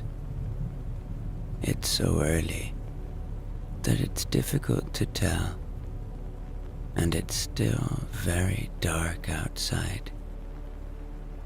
Jean-Pierre is going through his usual routine. He walks ever so quietly over the wooden floorboards of his beautiful old Parisian building, so as not to waken his wife.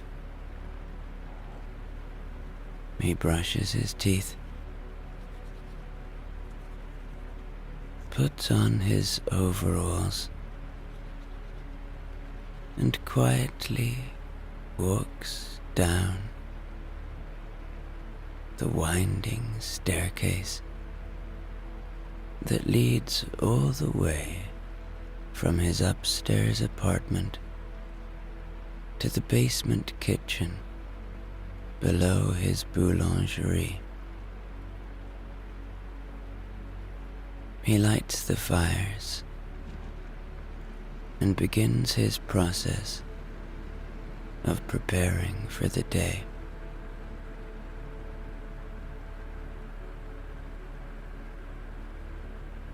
In the stillness of these pre-dawn hours,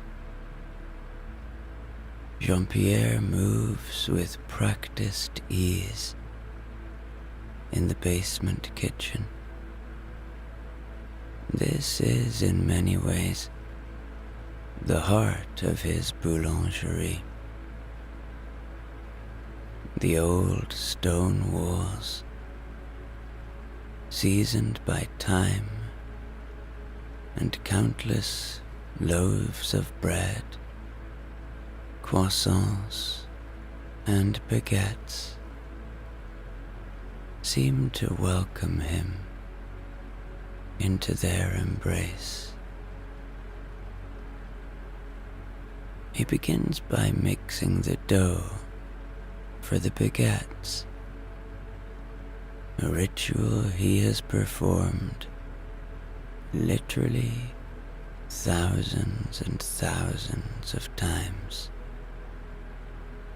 Yet each time with the same reverence and dedication. The flour, water, yeast, and salt come together under his skilled hands. It's a simple alchemy, but it is the foundation of his family's legacy. He enjoys to work at this time. He feels like the world is his own, and he likes to work in quite a dim light. In fact, he likes to do it in a very old-fashioned way, by working in candlelight. And as he works, there's a certain meditative element to this. There is a rhythm as he breathes in and out, in and out. It is in these moments that he feels so grateful for this life that has chosen him. As the dough rests, Jean-Pierre turns his attention to the croissants, a recipe that has been passed down through generations. It is said that many great French presidents have come to eat these croissants, as well as great French writers and poets, philosophers, and revolutionaries. The process is intricate and demands precision. Layering the dough with butter, rolling and folding repeatedly to create the delicate layers that will puff up beautifully in the oven. Outside, the rain taps rhythmically against the boulangerie's windows,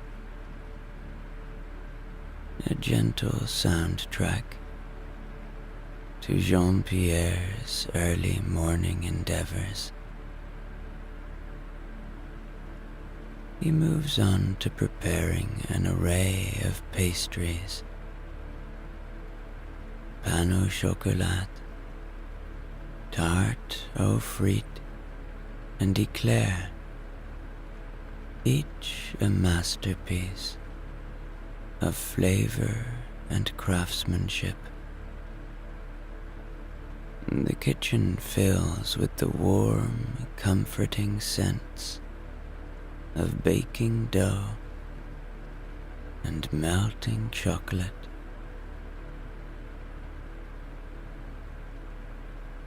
And as the sky gently lightens, the coziness remains,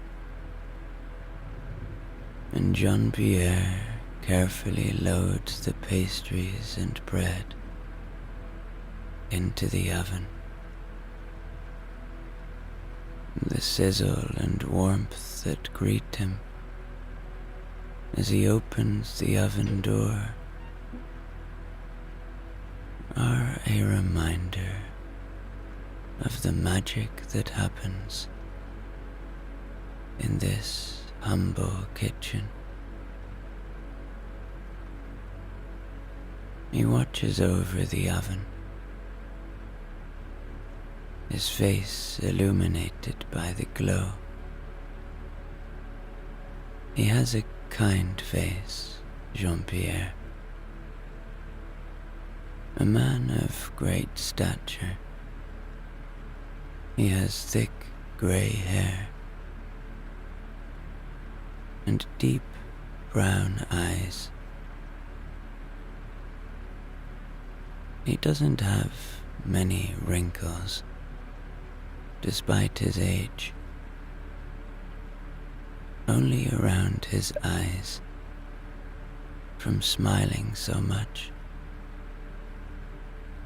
But his has been a life of great joy and satisfaction in the work that he does, serving his community. As he turns from the oven, for a moment he pauses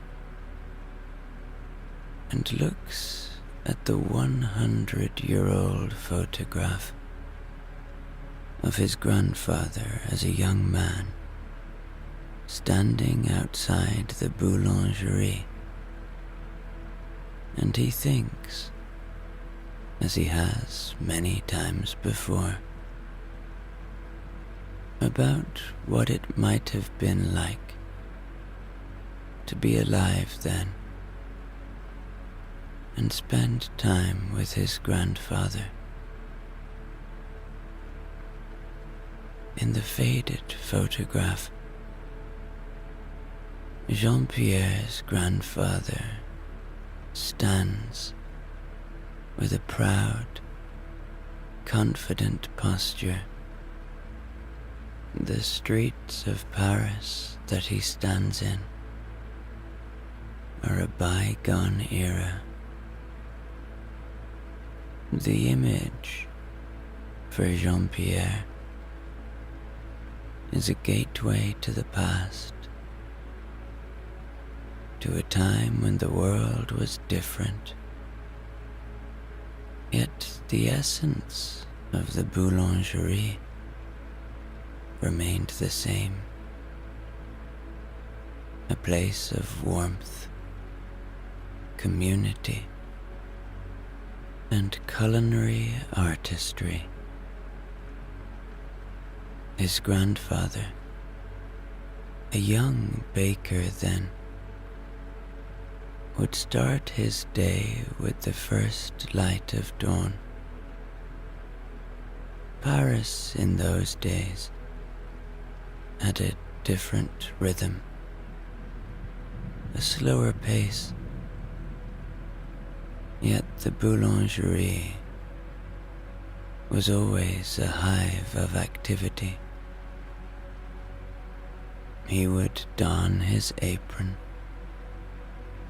the fabric already bearing the marks of countless hours spent baking, and begin the process. of kindling the wood-fired oven. The crackle and heat of the fire were his constant companions. The heart of the boulangerie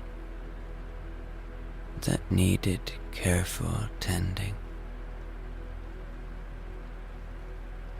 His mornings were spent, much like Jean-Pierre, kneading and shaping dough. The process was a bit more manual in those times. Each baguette and pastry a work of art in itself. The smell of baking bread was a signal to the neighborhood that the day had begun, drawing in early risers, seeking the comfort of freshly baked goods.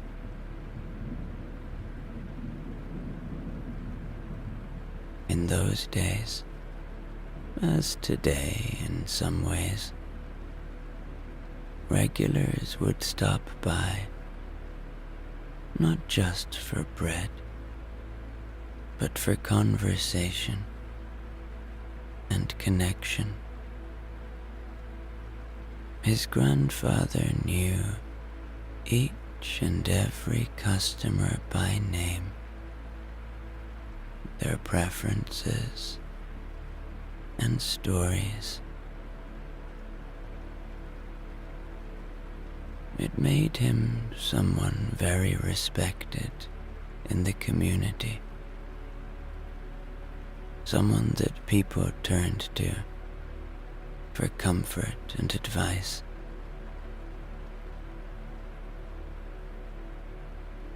And the afternoons would bring a slower pace, a time to prepare for the next day and to experiment with new recipes.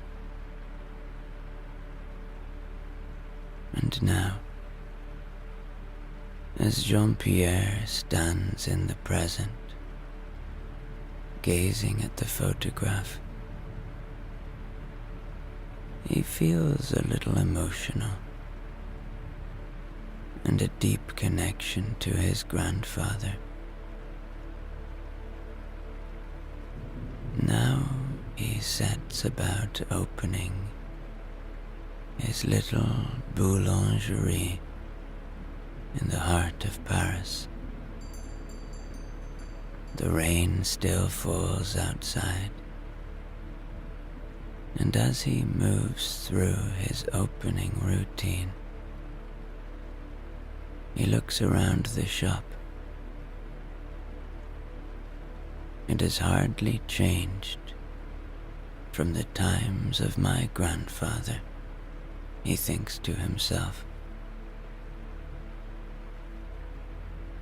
He feels cozy with this thought. The feeling of family and deep-rooted connections running through him. And as he walks over the very same wooden floorboards that his grandfather walked over all those years ago, he begins by lighting the small lamps that are dotted through the shop. Their warm glow casts a soft, inviting light that counters the grayness of the rainy morning outside. The flickering flames dance gently, reflecting off the glass display cases, now filled with an assortment of baked goods. The sight of the pastries, Each small work of art is a feast for the eyes. The golden crusts of the baguettes, the flaky layers of the croissants, and the glossy sheen of the eclairs all make for a wonderful sight. Next, Jean-Pierre arranges the freshly baked bread on the shelves, the aroma filling the shop and spilling out onto the street. The scent of warm bread is as comforting a smell as it was in the times of his grandfather, and still attracts people to the boulangerie. As he arranges each loaf, his hands move with a gentle and precise rhythm.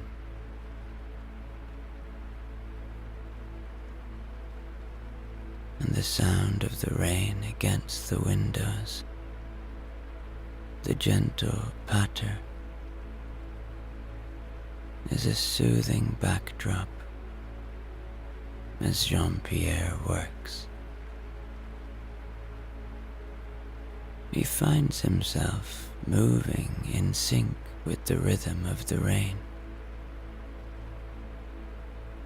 And finally, he places a vase of fresh flowers on the counter, a splash of color on this grey day.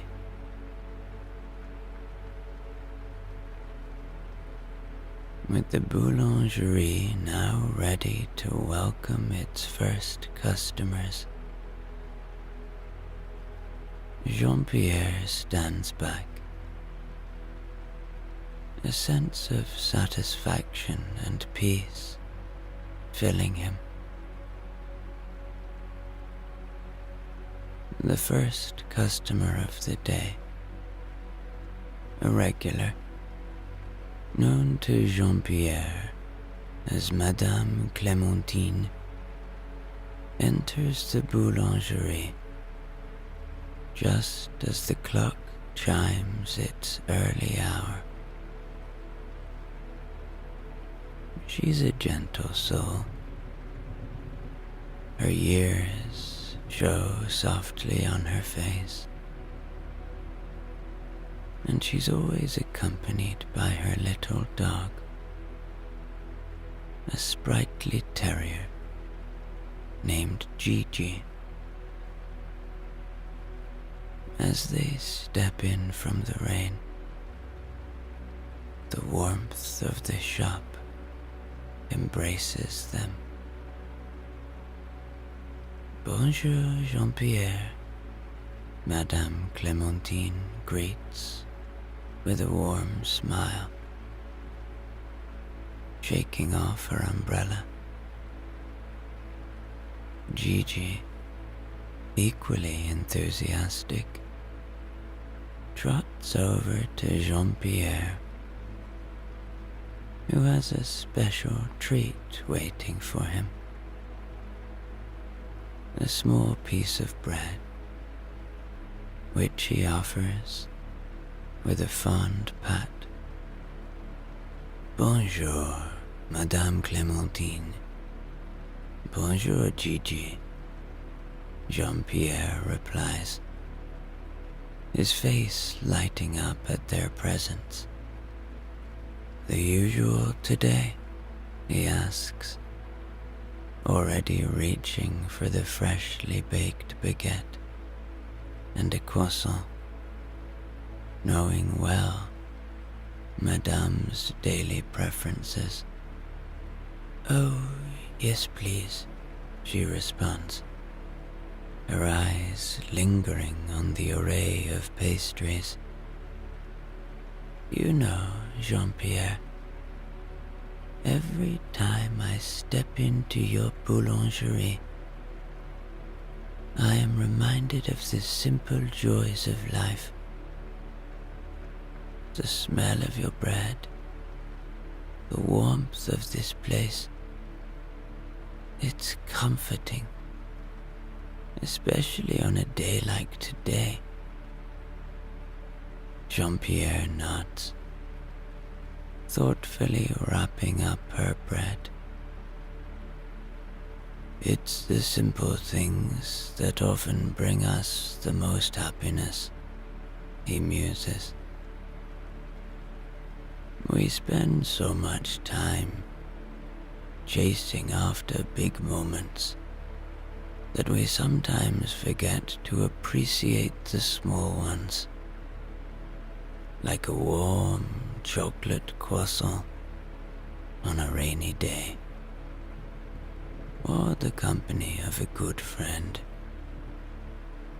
Madame Clémentine smiles, her eyes twinkling with wisdom and agreement. Exactly, she says, accepting her package. It's moments like these that make life sweet. Gigi barks in agreement, wagging his tail enthusiastically. As they leave the boulangerie, Jean-Pierre watches them go,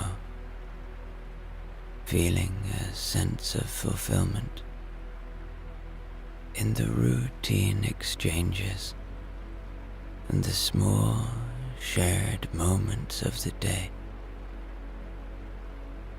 He takes great joy in this, in life's simplicity. The next customer to step into the boulangerie is Monsieur Dubois, an elderly gentleman with a wealth of stories from the Paris of yesteryear.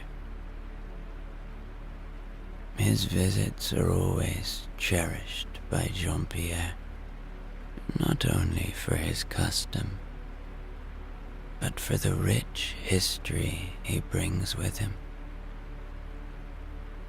As the bell above the door tinkles, announcing his arrival, Jean-Pierre looks up and greets him with a respectful "Bonjour, Monsieur Dubois." Monsieur Dubois, leaning slightly on his cane, shuffles in with a smile. "Bonjour, Jean-Pierre. It's a perfect day for one of your warm baguettes," he says, his voice tinged with the gravel of age. As Jean-Pierre prepares his order, Monsieur Dubois looks around the boulangerie, his gaze lingering on the old photograph of Jean-Pierre's grandfather. "Did I ever tell you? I remember your grandfather quite well. I was just a boy then, and he was an old man, but he had the liveliest spirit," he begins, his eyes glinting with the light of old memories. "He used to give me a small biscuit every time I came in. I'd watch him work, fascinated by how his hands, though wrinkled and slow, moved with such skill and grace. One day, he told me, "Young man, always remember that the quality of your work reflects the quality of your heart." Those words have stayed with me all of these years. Jean-Pierre listens, a sense of pride swelling in his chest. He was a wise man, my grandfather. I try to keep his spirit alive in everything I do here, he responds, handing Monsieur Dubois his baguette. Monsieur Dubois takes the baguette with a nod of appreciation. "You've done well, Jean-Pierre. This boulangerie is more than a shop. It's a piece of history, a piece of all our lives here in Paris." And with a final wave and a merci, Monsieur Dubois steps back out into the rain, leaving Jean-Pierre with a great feeling of purpose and connection to his grandfather. As Jean-Pierre waits for his next customer, he opens a well-worn book, a collection of musings by the renowned French philosopher Michel de Montaigne. The pages, yellowed with age, hold much wisdom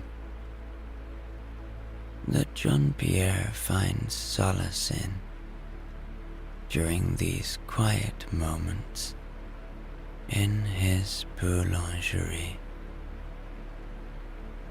He reads, and the words play out in his ears. The true art of living is found in savoring the present moment. We often wander in the mazes of future worries or past regrets, yet the only reality is here and now. Life, he writes, is an endless journey of learning and discovery. Each person we meet, each experience we encounter, is an opportunity to grow in wisdom and compassion. Our greatest teacher is the everyday, the ordinary, which when looked at with curiosity and openness reveals the extraordinary. In embracing our own perfections, we find the beauty of our humanity. We are works in progress, each with our own flaws and strengths. It is in accepting ourselves and others with kindness and grace that we find true peace and fulfillment.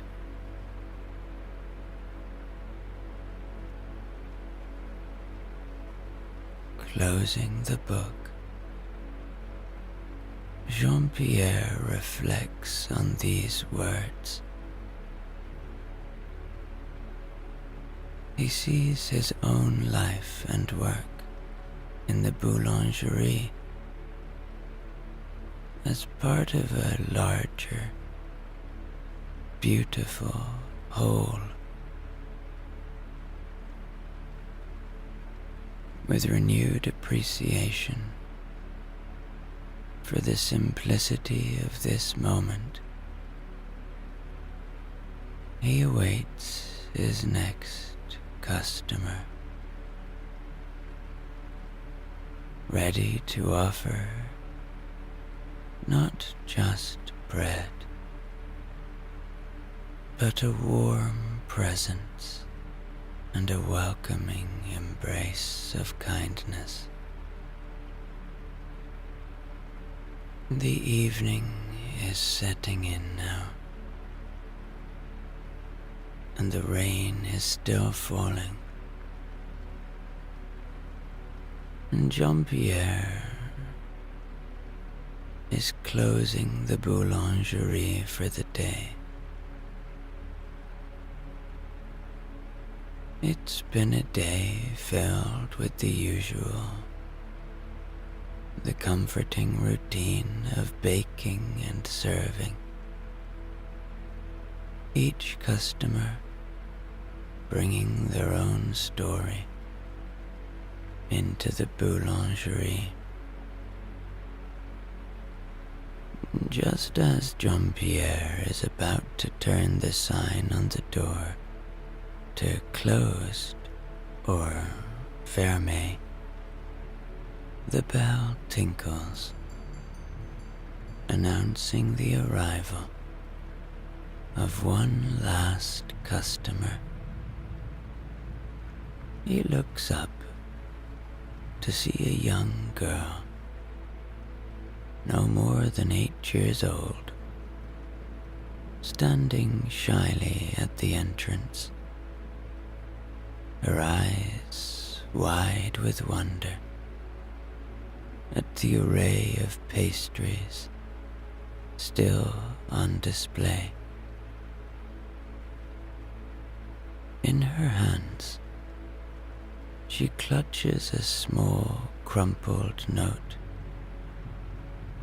"Bonsoir, monsieur," she says in a timid voice. "My maman sent me to buy a baguette and a tart. She says your tarts are the best in all of Paris."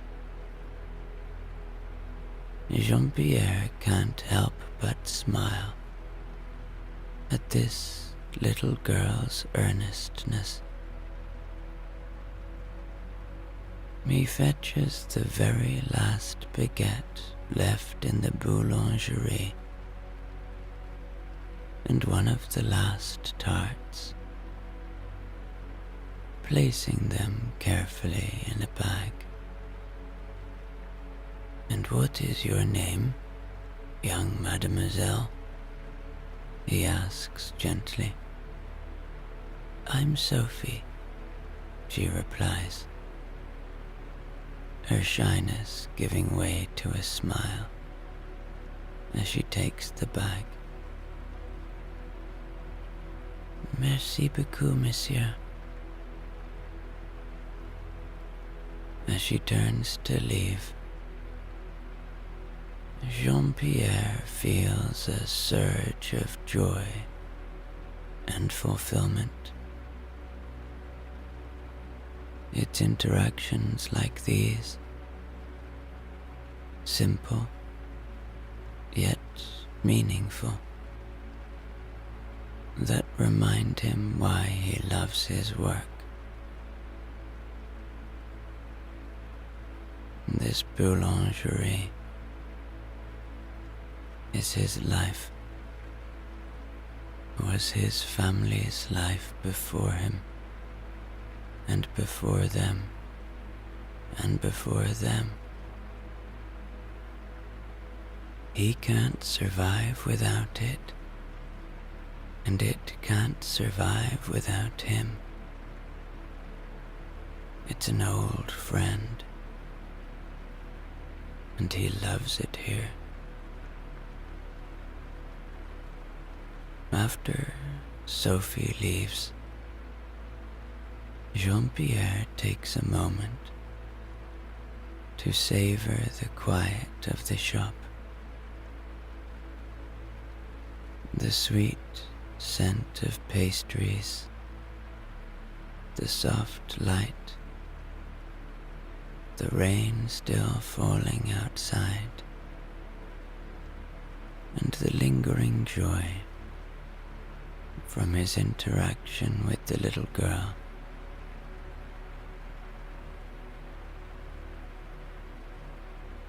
And with a contented sigh, Jean-Pierre turns off the lights,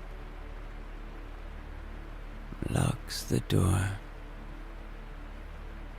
and makes his way upstairs, already looking forward to another day in his cherished boulangerie.